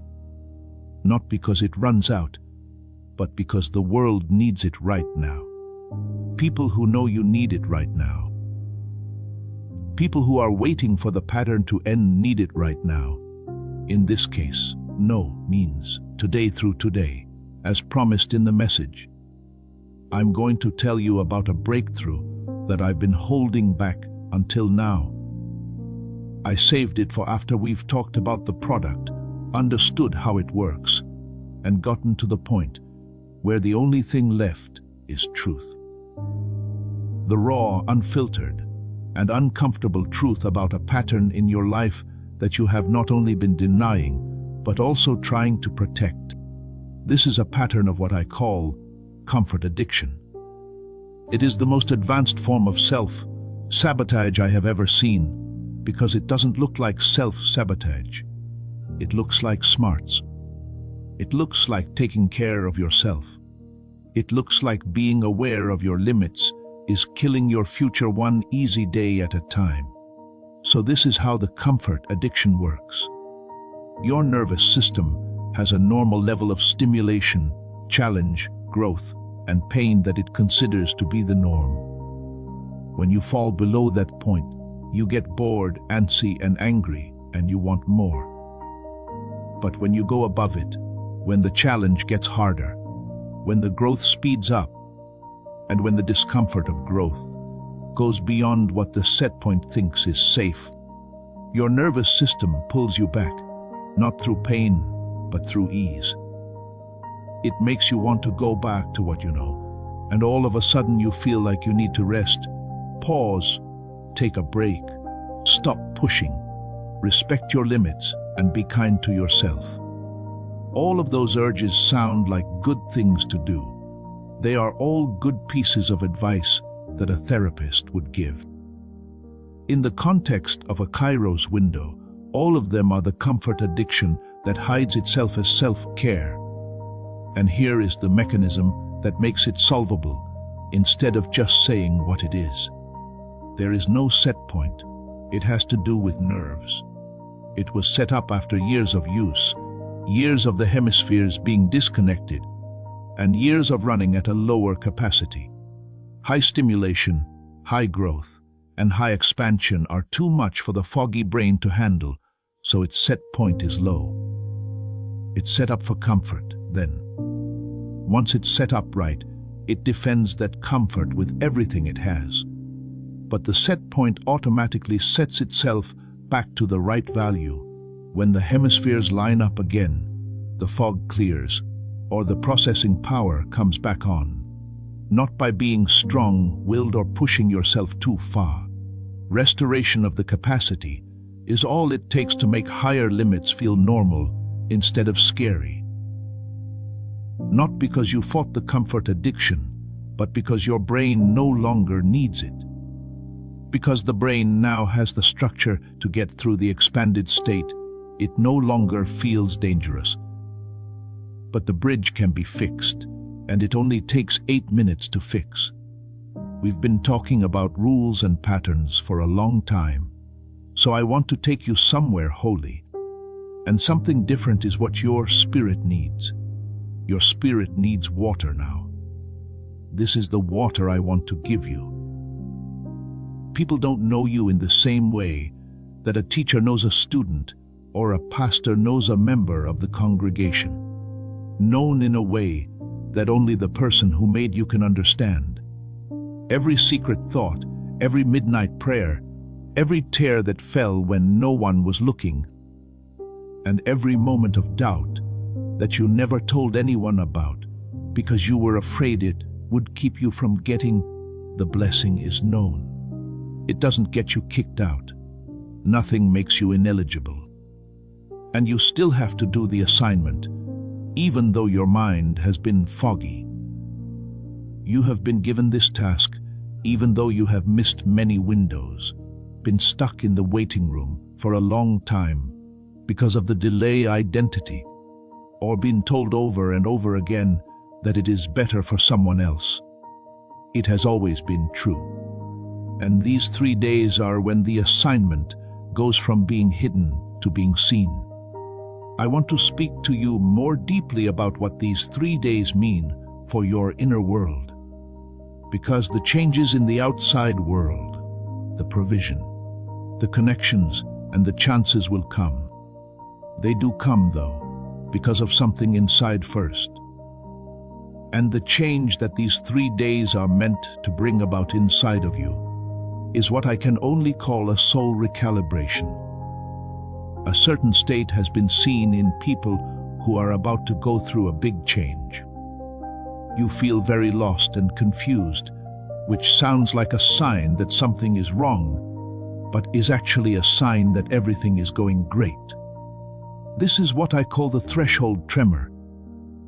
When the old version of you starts to die and the new version hasn't fully formed yet, you feel the threshold tremor.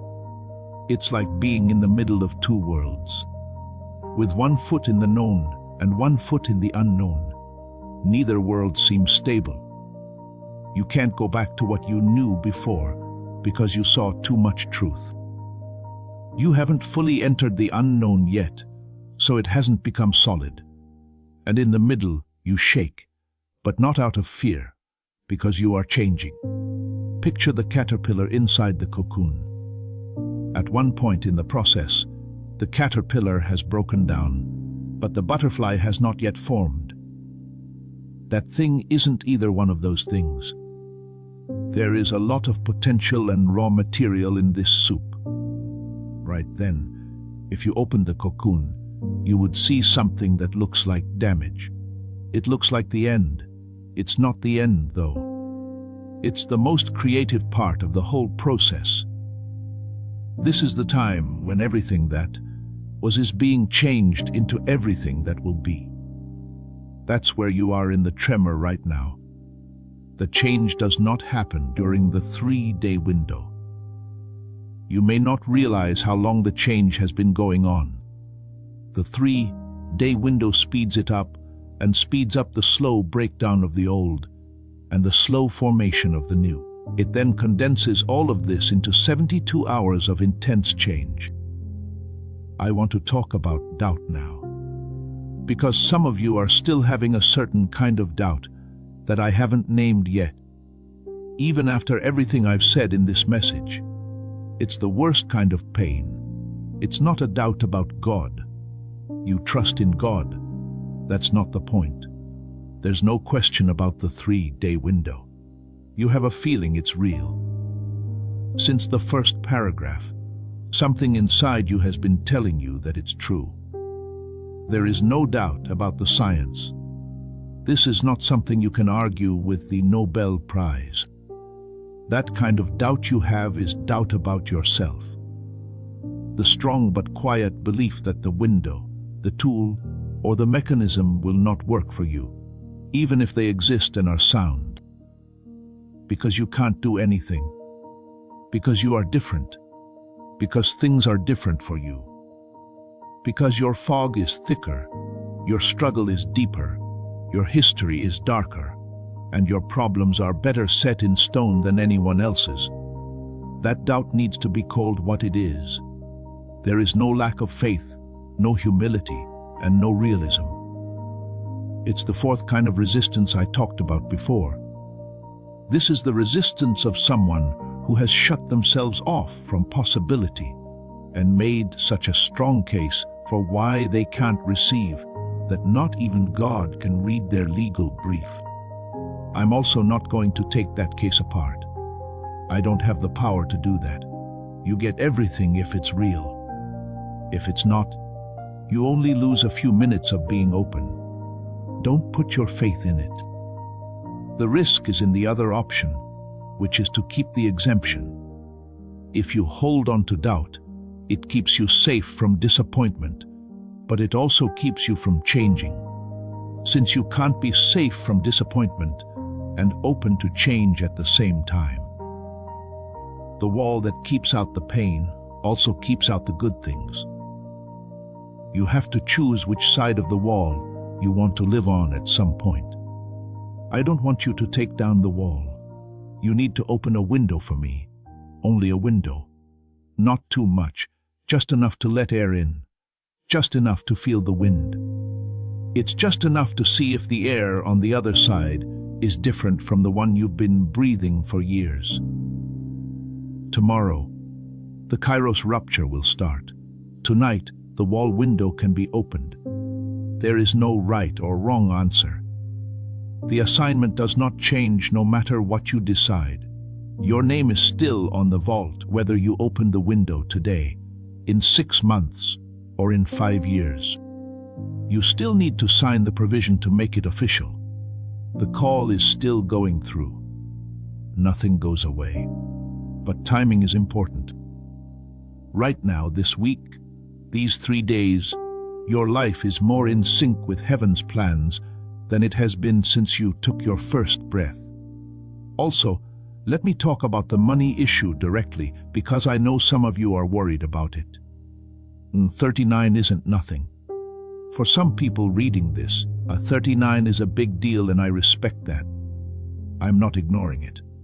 I don't play it down. If 39 is too much for you, I want you to know that you can get your money back no matter what. If the full sequence doesn't make the change that 18,000 people have said it does, you can honestly evaluate it and get your money back. That's not a risk. That is a chance meeting with something that could change the course of your life. The clarity protocol I taught you earlier in this message is also free if a 39 is really out of your price range right now. It's not the same as neural sync technology, which restores the whole brain. It's a start though, and God loves starts. The person who takes the first step they can even when they can't see the whole staircase is praised. It's in the description and the pinned comment for those whose spirits told them it was true. That's the last time I'll talk about it. The rest of this message is all about something else, something deeper, something that can't be replaced by a tool or provided by a mechanism. The talk between the person who picked you and you. There is something I want to tell you that has nothing to do with neuroscience, but I think it is the most important thing I will say in this whole message. It has nothing to do with synchronizing the two halves of the brain. It's not about any tool, method, or technique. It's about identity, pure, unadulterated identity that can't be changed. You have had a question with you for as long as you can remember. You may or may not have been aware of it. The question is, am I enough? Is that enough? Not, am I good enough? Am I spiritual enough? Am I smart enough? Am I disciplined enough? Or am I faithful enough? Am I enough? Always. Am I good enough? At the heart of who I am, is there something that is not just enough but necessary? Are there parts of my existence that the universe would miss if I were gone? Is there a hole in the fabric of existence that only I can fill with my exact shape? If I don't step into it, it will stay empty forever. Yes, that's correct. Not an if, then yes. This is not a yes with conditions. Not a yes if you get better. A yes when you're ready. Or a yes after you fix what's broken. Yes, right now, with the fog, the doubt, the exhaustion, the hemisphere disconnect, the generational echo, and all the other things I named and didn't name. You are enough, yes. You are important. You can't be replaced. And the 3 days that start tomorrow are not God's way of giving you a chance to be enough. God is telling you that you have always been. That the fog didn't make you different. That your assignment did not change because of the disconnect. That the years of being less useful did not make you worth a single penny less. You were picked based on your worth. You were given the job at full potential. There is also no event that makes you worthy of the job that is the restoration that is coming.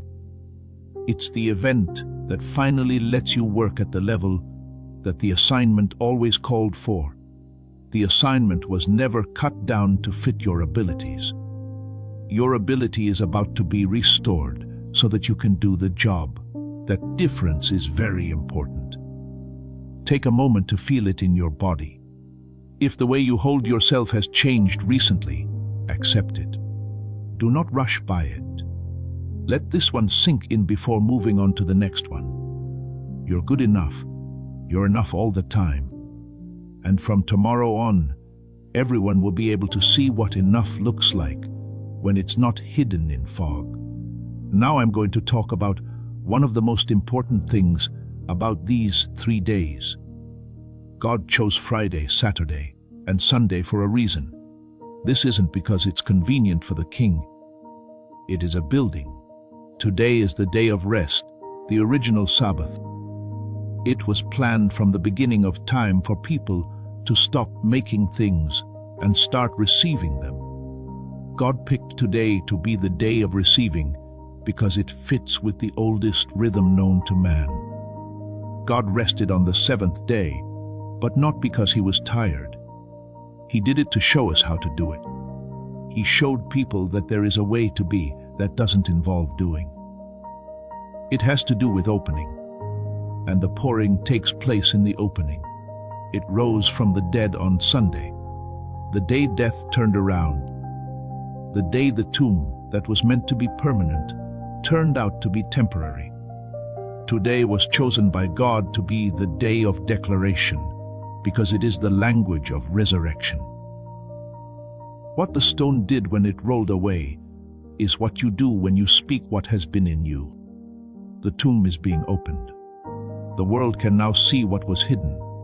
That which seemed dead is now alive, you say. What looked like it was done is now starting. Just now, what was looked over began. Saturday, Sunday, and Friday clearing, receiving, declaring exhaustion, rest, and resurrection. There is no chance in the architecture. It's very old. It's based on the universe's deepest pattern. The cycle of dying and being born again. The way things empty and fill up, how things end and start. You are not just watching this pattern happen. You are a part of it. You are not just watching the story unfold. You are a character in it. Let me give you another breakthrough, now that we're deep in the ground. I want to make sure that what I'm building is not only complete, but also changes everything. I want you to walk away from this message, not just smarter, but also different. That brings me to the next mechanism I want to talk about, which explains the pattern you have seen in your money, job, and material needs. The provision blindness is what I call it. Provider blindness is not about not having. Most of the chosen ones are not really lacking in what they need. They don't have the ability to see it. The clause is there. It has been there. God sent it without forgetting. It was sent on time. He put it where you could reach it.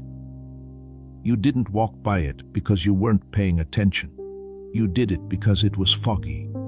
Because the receiver was only 30% effective at recognizing opportunities when they came up. The pattern recognition, intuitive sensing, and logical evaluation that worked together to make that possible were only 30% effective. Take a look at this. Just think about how many times in the past year someone has mentioned an opportunity, a connection, or a resource, and you heard it but didn't take note of it. How many emails have you gotten with important information that could have changed your path, but you just quickly skimmed them and moved on? What number of people did God send your way to carry something for you? They had a referral, a partnership, or some information for you. But you didn't pay attention because your mind was cloudy. It was there in the provision. There is always a way out. God doesn't hold back from the one He has chosen. In this case, the receiver with less capacity creates a perceptual filter that blocks out anything that doesn't fit the current pattern. And the pattern right now is struggle. That's why the foggy brain filters for trouble. It knows what's in the way. It sees the wait times. It sees doors that are closed, but not ones that are open, because open doors don't fit the pattern it has been trained to see. Bring back the calibration. If you turn on the whole brain again, all of a sudden you can see the open doors. The option that was always close at hand stops being hidden and becomes clear. This week, the conversation you would have skipped over last week is what makes the difference. You would have only skimmed the email, but now it's the bridge. The person you were going to walk past turns out to be the link that makes everything possible. It's not magic. That's what neuroscience is. The brain only sees what it is set up to see, and hemisphere synchronization is a part of calibration. As soon as both parts work together, the calibration changes from survival to reception, or from blocking out chance to blocking it in. From thinking there is nothing going on to thinking, wait, look at that. Finally, I'd like to show you the second part of the future that these 3 days hold. If you can close your eyes again. Picture yourself 8 months from now, not just the morning, the whole life. Now, before we get to the holy end of this message, I want to show you one last mechanism. This one is the most personal because it works on your story, not your brain or nervous system. The story you tell yourself about who you are and why things in your life are the way they are. This is what the narration trap sounds like. I always have trouble because that's how I am. I never have it easy. Some people get time off. It's hard for me. I'm not lucky. I am not liked. I'm the only one who keeps going no matter what. That story seems real because it's based on real events. You did have trouble. It wasn't easy. You did have to deal with more problems than seemed fair. All of that is true. But the story is not the events. The narrative tells how the events were seen, and the interpretation was made by a brain that was only 30% active. A brain that was set up to survive, not to receive. Because problems were the main thing they experienced, their brains were set up to see patterns in them. And, as we talked about, the brain only sees what it is designed to see. The things that happened were real. It was hard to understand. The unclear meaning turned into the story, and the story became who they were. And the identity turned into a filter that every new experience went through. The filter made sure that every new experience supported the story. Fight your way in and out. Problems come in, problems go out. Almost in, almost out. Changing the story won't get you out of the narration trap because it keeps you stuck. The only way to break it is to change the brain that wrote the story. The events don't change once the brain is fully online. When both hemispheres are in sync, but how we understand them does. It is changed so that the struggle is not seen as proof that you are unlucky, but as proof that you are being prepared. The difficulty is no longer seen as a punishment, but as a way to fine-tune things. The almost is seen not as a failure, but as being close. And the new understanding makes a new story. And the new story gives them a new identity. The new identity also makes a new filter. With the new filter, experiences that fit the true story start to come through instead of the old story. The story of a person who was chosen and who was always lucky and favored. They were being trained, positioned, and protected for a moment just like this one. The 3-day window changes more than just your situation. It changes your story as well. It changes the story from the inside out. Everything that happens after the rewritten story is built on top of it. Not a story of surviving, but one of getting there. It's not a story of almost, but of finally. Not a story about someone who kept going even though things were hard. A story about the person who showed up because of everything. That's what you are. When you look at your life through the lens of whole brain activation, that's how it really is. And that's the understanding that these 3 days are meant to set up. Not as a belief you have to work hard to keep. When you see something, you can't unsee it once the fog clears. We've reached the last part of this message. The next part is not information. It's not a machine. It's not science. What comes next is holy. Also, I want you to receive it with your whole being, not just your mind. The part there was before the fog. The part that will still be there when the fog clears. That part of you that has been waiting for this very moment with patience, loyalty, and consistency. Follow me. We're almost at home. I'd like to lead you into a moment now. It wasn't a lesson or an explanation. It was an experience. Because some parts of you don't learn from words. You can teach it through your senses, your thoughts, and the quiet activation of your deepest selves. And that part has been nice while it waits its turn. Close your eyes. As long as you are somewhere safe to do that. Open your eyes a little if you can't close them. Let the edges of what you can see blur. Become more aware of the world inside you while the outside world fades into the background. Think of a room. You've never seen this room before, but you know what it is. You know what it is like you know a song you heard as a child. Not because of the tune, but because of how it makes you feel. The room feels warm, not because of its temperature.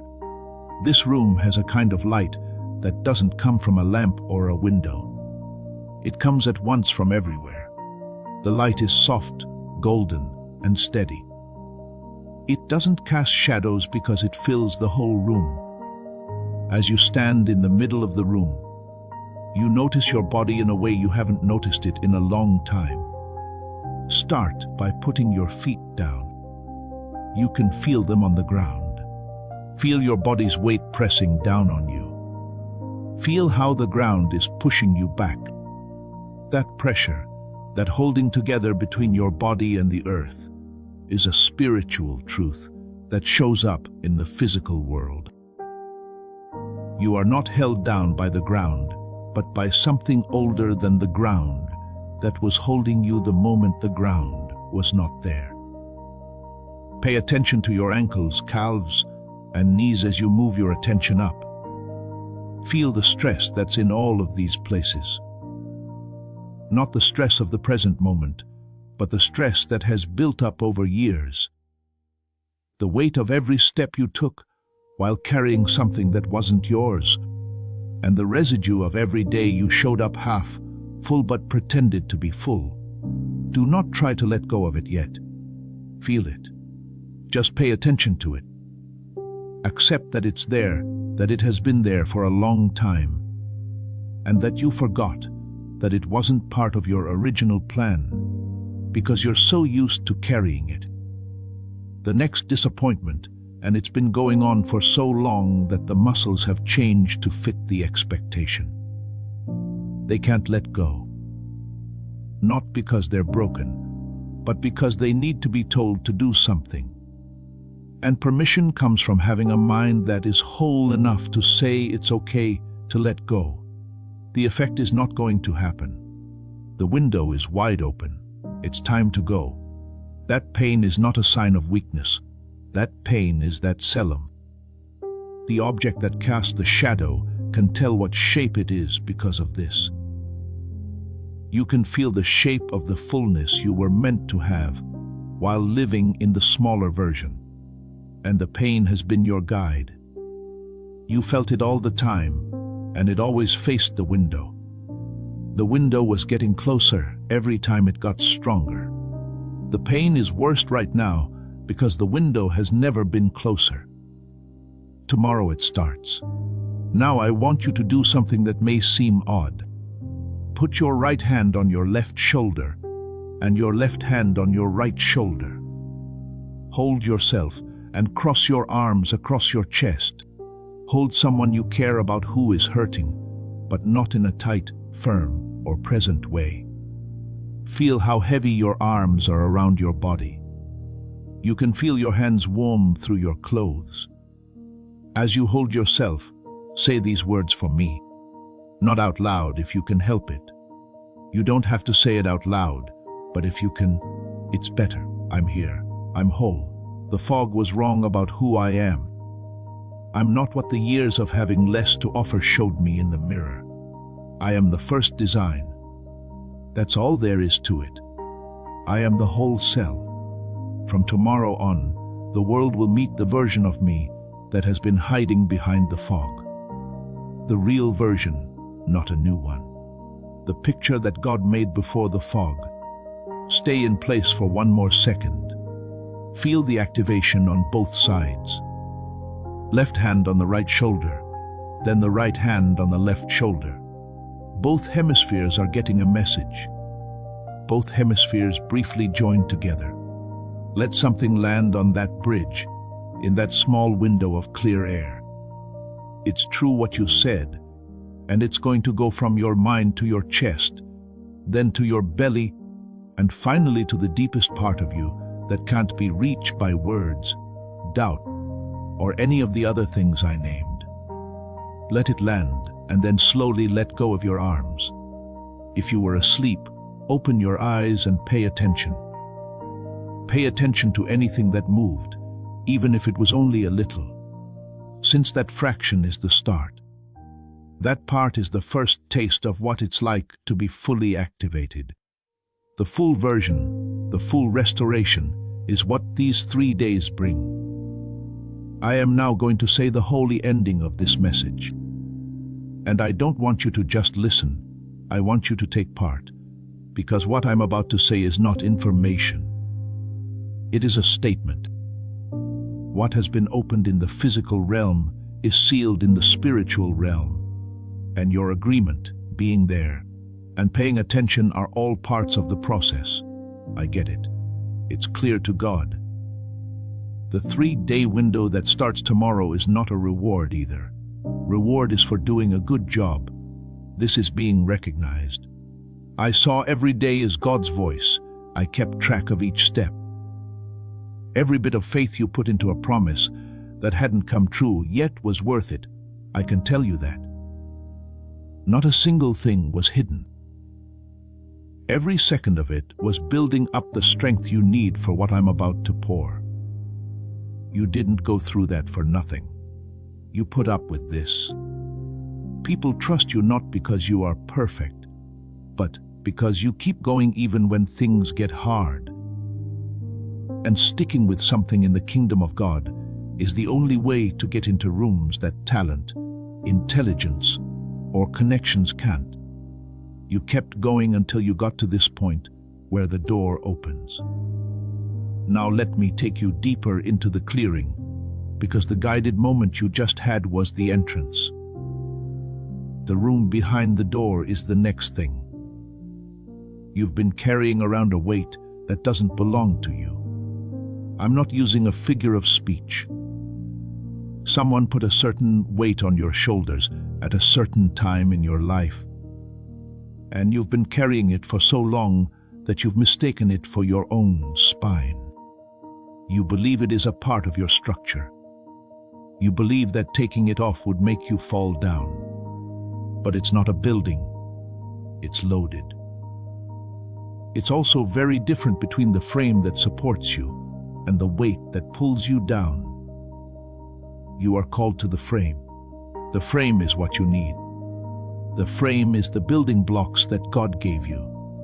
Before the fog, before the hemisphere disconnect, before the world piled its hopes and disappointments on top of you, there was an unbreakable core. Because the frame is you, it can't be taken off. Everything else is the weight. The weight is what someone who wanted to feel bigger thought. You should be smaller. That weight is the standard of someone who never reached the goal they set for you. The weight is the result of a system that failed to support you, but instead built itself on top of you. The weight is the sadness of a loss that was never fully felt. A goodbye that wasn't said all the way. If you closed that door all the way, it would feel like the things that happened behind it were over. Name it in your head, not out loud.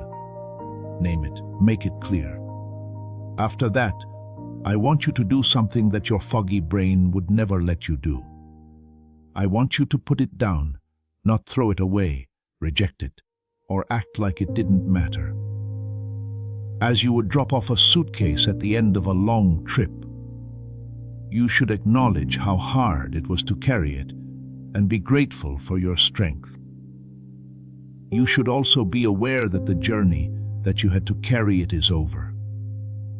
The next journey needs hands that are empty, because what God is about to give you in the next 3 days can't be taken by hands that are full. Put it down. Feel how light it is. Feel the room. Feel how your chest is less tight where the weight used to be. And know that what just happened, this letting go, this setting down, this choice to come to the window with empty hands instead of full arms is real. This is the open space. This is the first day, which started early. This is God saying, I'm not going to wait until midnight. I'm going to start now because you were ready, and that's the only clock I use. The fear that comes up when the weight is taken off is the next thing I want to talk about. Because putting down a heavy load you've been carrying for years makes you feel dizzy as well as lighter. After putting weight on the body for a long time, the body doesn't straighten when the weight is taken away. It falls over. It makes up for too much. It goes back to get the weight because that was its starting point. The load was used to set the center of gravity. Right now is the most vulnerable time, the time when you put down the old and pick up the new. The moment when you stand there with your hands empty and the fog says, you shouldn't have done that. You needed to hold on. You must have that weight. You are nothing without it. Nobody knows who they are if they don't struggle. Otherwise, you wouldn't have a story. You don't have any depth without pain. You can hear the lie for what it is and reject it at that very moment if the hemispheres are linked. The bridge is open, and your whole mind is used for processing. You can feel the dizziness and know that it's not collapse but rather recalibration. But if the hemispheres aren't connected, the bridge isn't up, and there's a lot of fog. The dizziness turns into fear, the emptiness into void, the silence into proof that you were wrong, and you reach back for the weight. You take it up again. It feels like someone putting on chains they know by feel when you put it on your shoulders. The window opens and closes while you carry something that you were supposed to leave on the ground.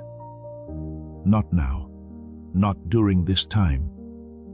Because before you go to sleep tonight, you can see something that those other windows didn't let you see. A way to fix the bridge before the full clearing starts. There is a way to make sure that when the vertigo hits, which it will, your brain is set up to see it as transformation rather than destruction. The 8-nut sequence, the targeted hearing restoration, is the tool that gives your faith the clear sound it needs to work at full capacity. There is a link in the description and in the comment that was pinned. The window will open tomorrow. You are about to enter your divine future. But remember, this breakthrough is not for you alone. Your testimony is the bridge someone else will use to reach their own miracle. Archangel Michael is inviting you to visit community through the link in the description or the pinned comment. Whether by buying a coffee, making a donation, or becoming a member of our community, does not go to a channel. Your actions are supporting a divine mission to save lost souls. By joining our like-minded community, you are no longer praying in isolation. You are adding your voice to a global sanctuary where we discuss the word daily and stand in the gap for one another. This is not poetry when Jesus says, "Give, and heaven will open over you." On this platform, every seed you plant turns into oil for your destiny, fire for your calling, and a hedge of safety for your family. Now is your time. Step into our community prayer wall, share your heart, and as you give, watch God multiply what you let go of. Let's finish this journey together. Visit our community now, join the family, and see your heavens open. Before I make my declarations, I want you to understand one more thing, which may be the most important thing I say in this whole message. The 3-day window isn't a test. I need you to know that God is not checking to see if you are ready. There is no final exam that will decide if you move on to the next season. It's not like an obstacle course where one wrong move sends you back to the start. It's a gift, a pure, unearned gift that can't be taken back. Before you did anything to deserve it, the deal was already set in stone. The window was set up before you did anything that made it worth it. The clearing was planned before you got there with anything to show. It is not your job to get a Kairos rupture. You type in one. And getting in isn't about how good you are. It's about being there enough. You should just show up with what you have. Even if you're tired, have doubts, and your brain is only working at 30%. Here I am. I brought everything I have. It's not much, but I'm here and God says that's enough. It was enough every time. You were enough all the time. Let me show you what I can do with enough. That's what the window's beauty is. It doesn't have to be perfect. It needs your presence. It takes a whole brain to be truly present, which means being present in every way, physically, mentally, spiritually, emotionally, and neurologically. One that has been fixed up, a mind that isn't fighting with itself and is instead working as the single instrument it was made to be. I'd like to talk to the chosen one who is listening at 3 a.m., the one who couldn't rest. The person who opened this message did not mean to, but something made them do it. You're not stuck in beds. You are a staven. The message in this was picked up by your spirit because it is too important to wait until morning. And the fact that you can hear it now, when everyone else is asleep and the veil between worlds is thin, doesn't mean that something is wrong with the way you sleep. It means that something is wrong with your work. It was planned that these 3 days would be around your name alone, not a blessing for everyone. A precise, customized, and totally unique opening that fits the exact shape of what you've been carrying, the exact shape of what you need, and the exact frequency of the new version of you that is about to come out. It's not the same as what came before, as you say, because what came before didn't name the way it worked. The neurology could not be explained by what came before. What came before made you more sure of your faith. You were told in this message why believing harder wasn't enough and what the real root is. And you can talk to the root. Also, the address doesn't show more faith. The receiver has been fixed up. I also want to talk to the chosen one who is crying right now. Someone whose tears began in the middle of this message and haven't stopped since. The tears aren't from sadness. They are a sign of respect. They are the body letting go of things that the mind has been holding on to. They are the physical proof that something more important than we can understand is going on. In the deepest parts of your being, something is moving. Things that were stuck are now moving. Something that was frozen is now getting warmer. Something that was dead is alive again. Feel free to cry. Do not clean them. Don't say sorry for them. Don't try to explain them away. They are the start of the clearing. They are coming early on the first day. They are God telling us, I see you. I've seen you all along. And what's coming will make all the tears you've shed worth it. Now I make the following promises about your life. Finally, I want to know if your spirit agrees to type AIM after each one. This isn't just for show, it's an act of alignment, a spoken seal in the spiritual realm. I promise that the fog will not lift slowly or over weeks. The fog will clear up tonight, right now. The hemisphere disconnect that has been keeping you from working at full capacity is fixed. The bridge has been fixed up. The receiver starts to work, and the clarity that comes over you doesn't go away. It's now the norm. It is the always present state. The fog was what was different. The goal was always clarity. I declare that the 3-day window opens just for you, not for everyone else. It opens for you with your name, your assignment, and the promise that has been locked away in your vault since before you were born. Tomorrow, the clearing will start. The receiving comes next. The declaration finishes it off, and there is nothing that can stop you from doing what you have been given. Not a guardian, not a paradox, not a collapse, not terror, not an addiction, not a trap. I say that the echo of generations dies in your body. The habits that were passed down without permission. The fears that were taken in without being aware of it. The limits that were set without meaning to, but were carried without permission. It's all over. These are the people who will break the cycle.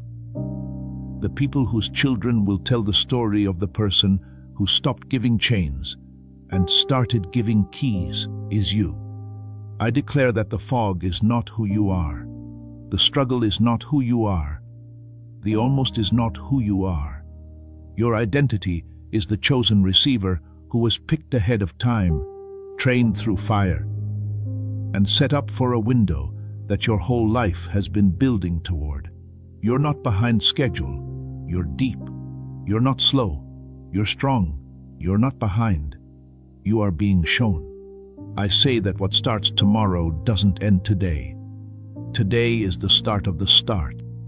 The Kairos rupture sets off the events, not the end result. The life that flows from these 3 days continues with the clarity, provision, connections, calling activation, relationship healing, and money moving forward. All of it adds up. Everything goes faster because a restored receiver doesn't have to receive it all at once. Receives all the time. It means that you keep receiving what God has been sending you. This is what the abundant life you were promised, but had not yet fully accessed means.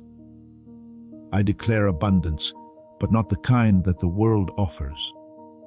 I'm talking about the kind that God planned, the kind that starts with a clear mind and spreads to every part of your life.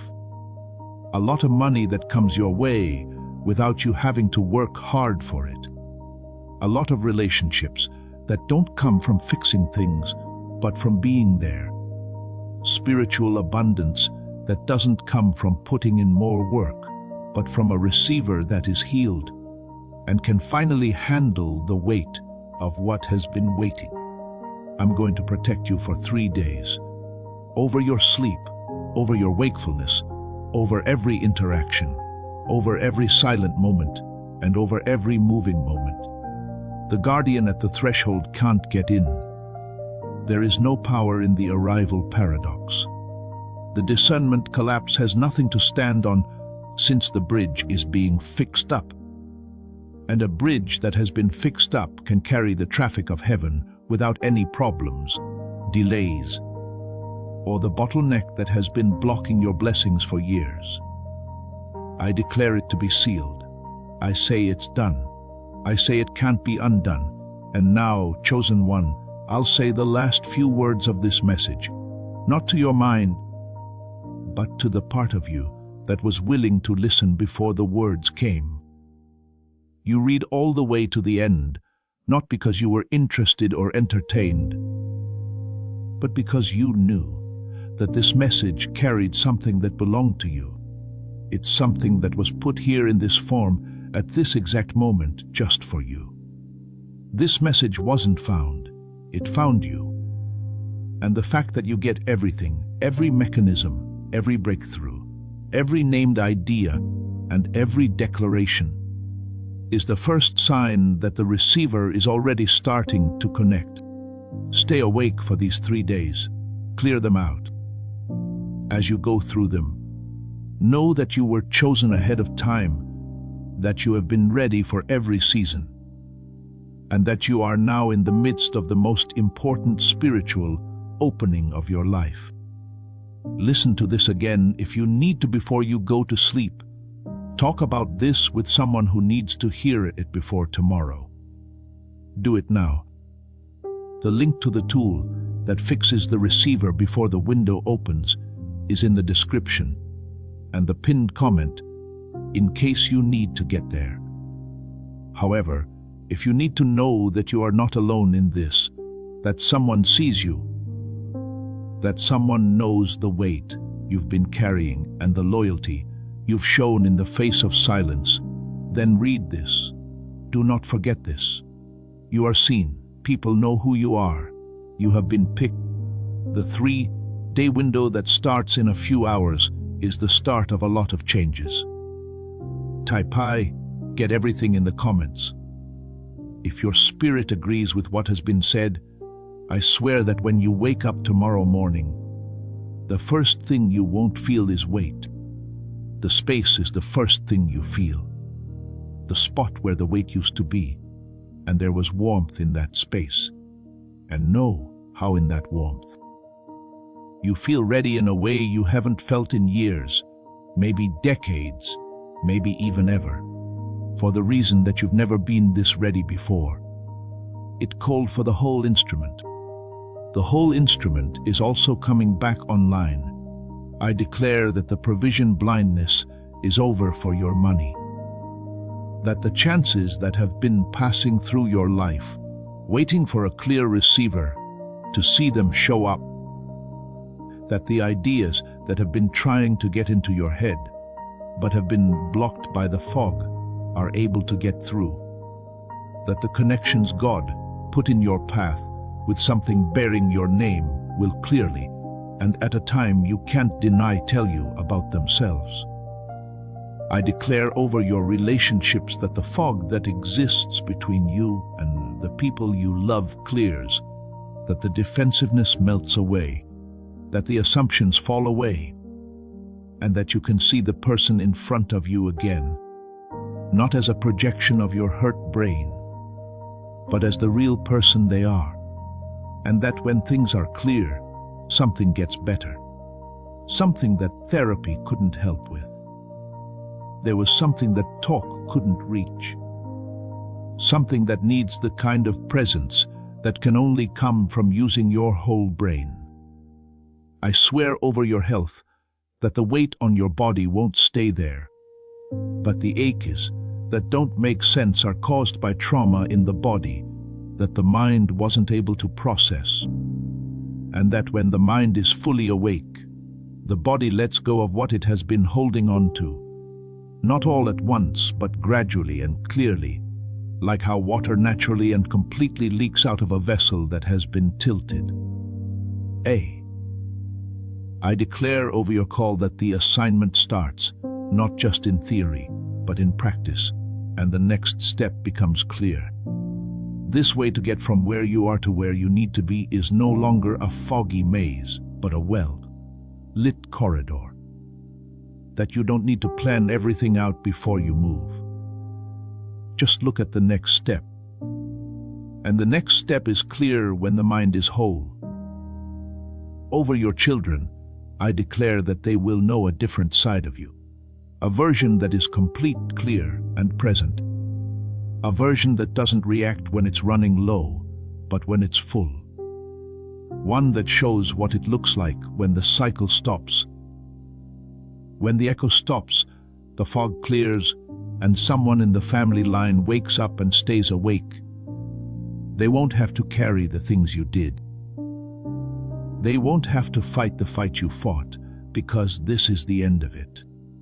In this window, if your spirit has been confirming this message the whole time, if you've felt the changes, the recognition, the tears, and the opening in your chest, you could feel your hands getting warmer and your mind becoming more alert than it was before you started listening.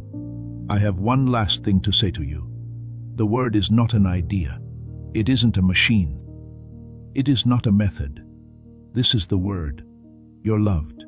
Not because of what you do or how well you do it. Not for how often you show up, how many battles you've won, or how high your standards have been. You're loved just the way you are. The core of who you are that can't be changed, negotiated, or fogged over. The part that was there before the hemispheres became separated. It's the part that will still be there after the restoration. The part that can't be changed or harmed by anything because it was whole from the start. Everything I've written in this message, every method, every breakthrough, every named idea, every tool, and every branch of science has one main goal. Make room for that love so you can receive it, because the love was never held back. Love was always there, no matter what. There was always a lot of love. And you've been standing in the rain with an umbrella, wondering why you're thirsty while your receiver is foggy, your hemispheres are broken, and your nervous system is worn out. Put the umbrella away. If it rains tomorrow without any clouds in the way, you'll get soaked for the first time in a long time. Take it easy tonight. Know that you are held as you go.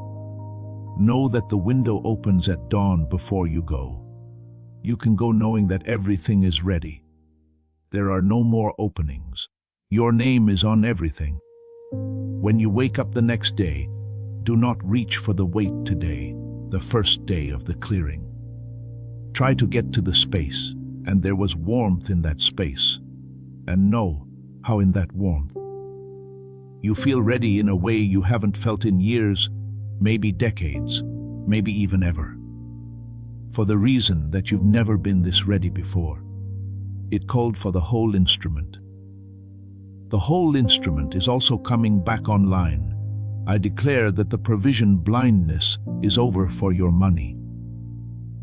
That the chances that have been passing through your life, waiting for a clear receiver to see them show up. That the ideas that have been trying to get into your head but have been blocked by the fog are able to get through. Those connections that God put in your path.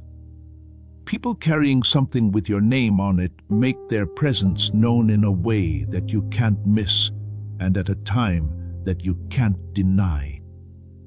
I declare over your relationships that the fog that exists between you and the people you love clears, that the defensiveness melts away, that the assumptions fall away, and that you can see the person in front of you again, not as a projection of your hurt brain, but as the real person they are, and that when things are clear, something gets better.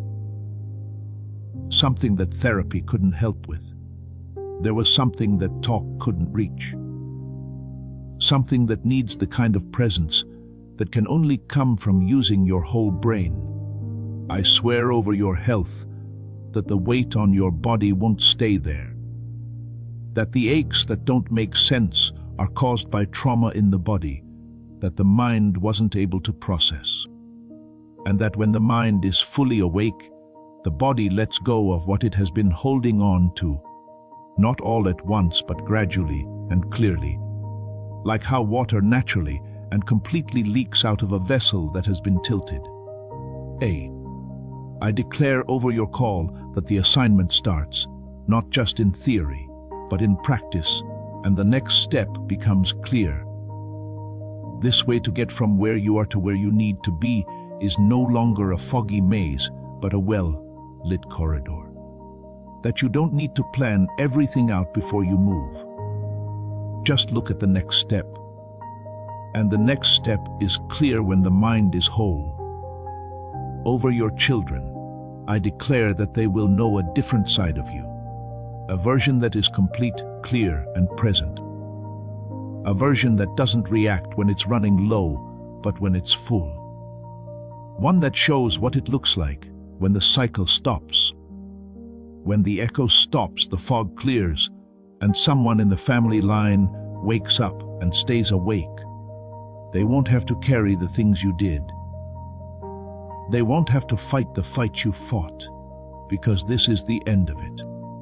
In this window, if your spirit has been confirming this message the whole time, if you felt the changes, the recognition, the tears, and the opening in your chest, I want you to hear one last word while your hands are warm and your mind is alert in a way that wasn't there when you started listening. The word is not an idea. It isn't a machine. It is not a method. This is the word. You're loved. Not because of what you do or how well you do it. Not for how often you show up, how many battles you've won, or how high your standards have been. You're loved just the way you are. The core of who you are that can't be changed, negotiated, or fogged over. The part that was there before the hemispheres became separated. It's the part that will still be there after the restoration. The part that can't be changed or harmed by anything, because it was whole from the start. Everything I wrote in this message, every mechanism, every big step forward, every named idea, every tool, and every branch of science has one main goal. Make room for that love so you can receive it, because the love was never held back. Love was always there, no matter what. There was always a lot of love. And you've been standing in the rain with an umbrella, wondering why you're thirsty, while your receiver is foggy. Your hemispheres are broken, and your nervous system is worn out. Put the umbrella away. If it rains tomorrow without any clouds in the way, you'll get soaked for the first time in a long time. Take it easy tonight. Know that you are held as you go. Know that the window opens at dawn before you go. You can go knowing that everything is ready. There are no more openings. Your name is on everything. When you wake up the next day, do not reach for the wait today, the first day of the clearing. Try to get to the space. And remember that God is there, ready with a smile and all the things you've been praying for. Now is the time. These are the days. You are the one. Type "everything comes to me" in the comments. If your spirit agrees with what was said, gently press the like button so that this message gets to someone else who needs to hear it before the window opens. Someone whose 3-day task depends on getting this on time. The fact that you shared is not a favor to me. Making a button is an act of prayer for a stranger whose life is about to change because you cared. That's how it is. It's locked up. It's done. Hello, hello, hello. Hello, hello, hello. And hey, eat. Before we get to the end of this powerful story, let's reflect on this deep truth. You did not find this message by accident. This is a divine appointment meant specifically for you. You are being invited into a protected, faith-filled community at the link in the description and pinned comment, a place where divine abundance is not just a hope, but a promise built on the Word. By heading to the site right now, you are unlocking access to a sacred community of like-minded believers. When you join our membership tiers, you gain immediate entry to powerful content, daily devotions, and divine insights that are hidden from the world. This is your chance to enter a sanctuary where you will receive spiritual guidance, unwavering support on our prayer wall, and speedy progress toward your destiny. Do not let this moment of destiny pass you by. Your breakthrough is waiting. Join our inner circle through the exclusive link in the description. This is how you guarantee you never miss the personalized messages and spiritual warfare tools meant to elevate your life. If you feel called to deepen your connection, the link is waiting for you in both the pinned comment and the description. For those who want to amplify this work and carry the light home, you can find our guided ebooks and Bibles in the pinned comment. Whether you join as a member or sow a seed through our resources, your presence and energy change the world. Take the step. Your abundance awaits.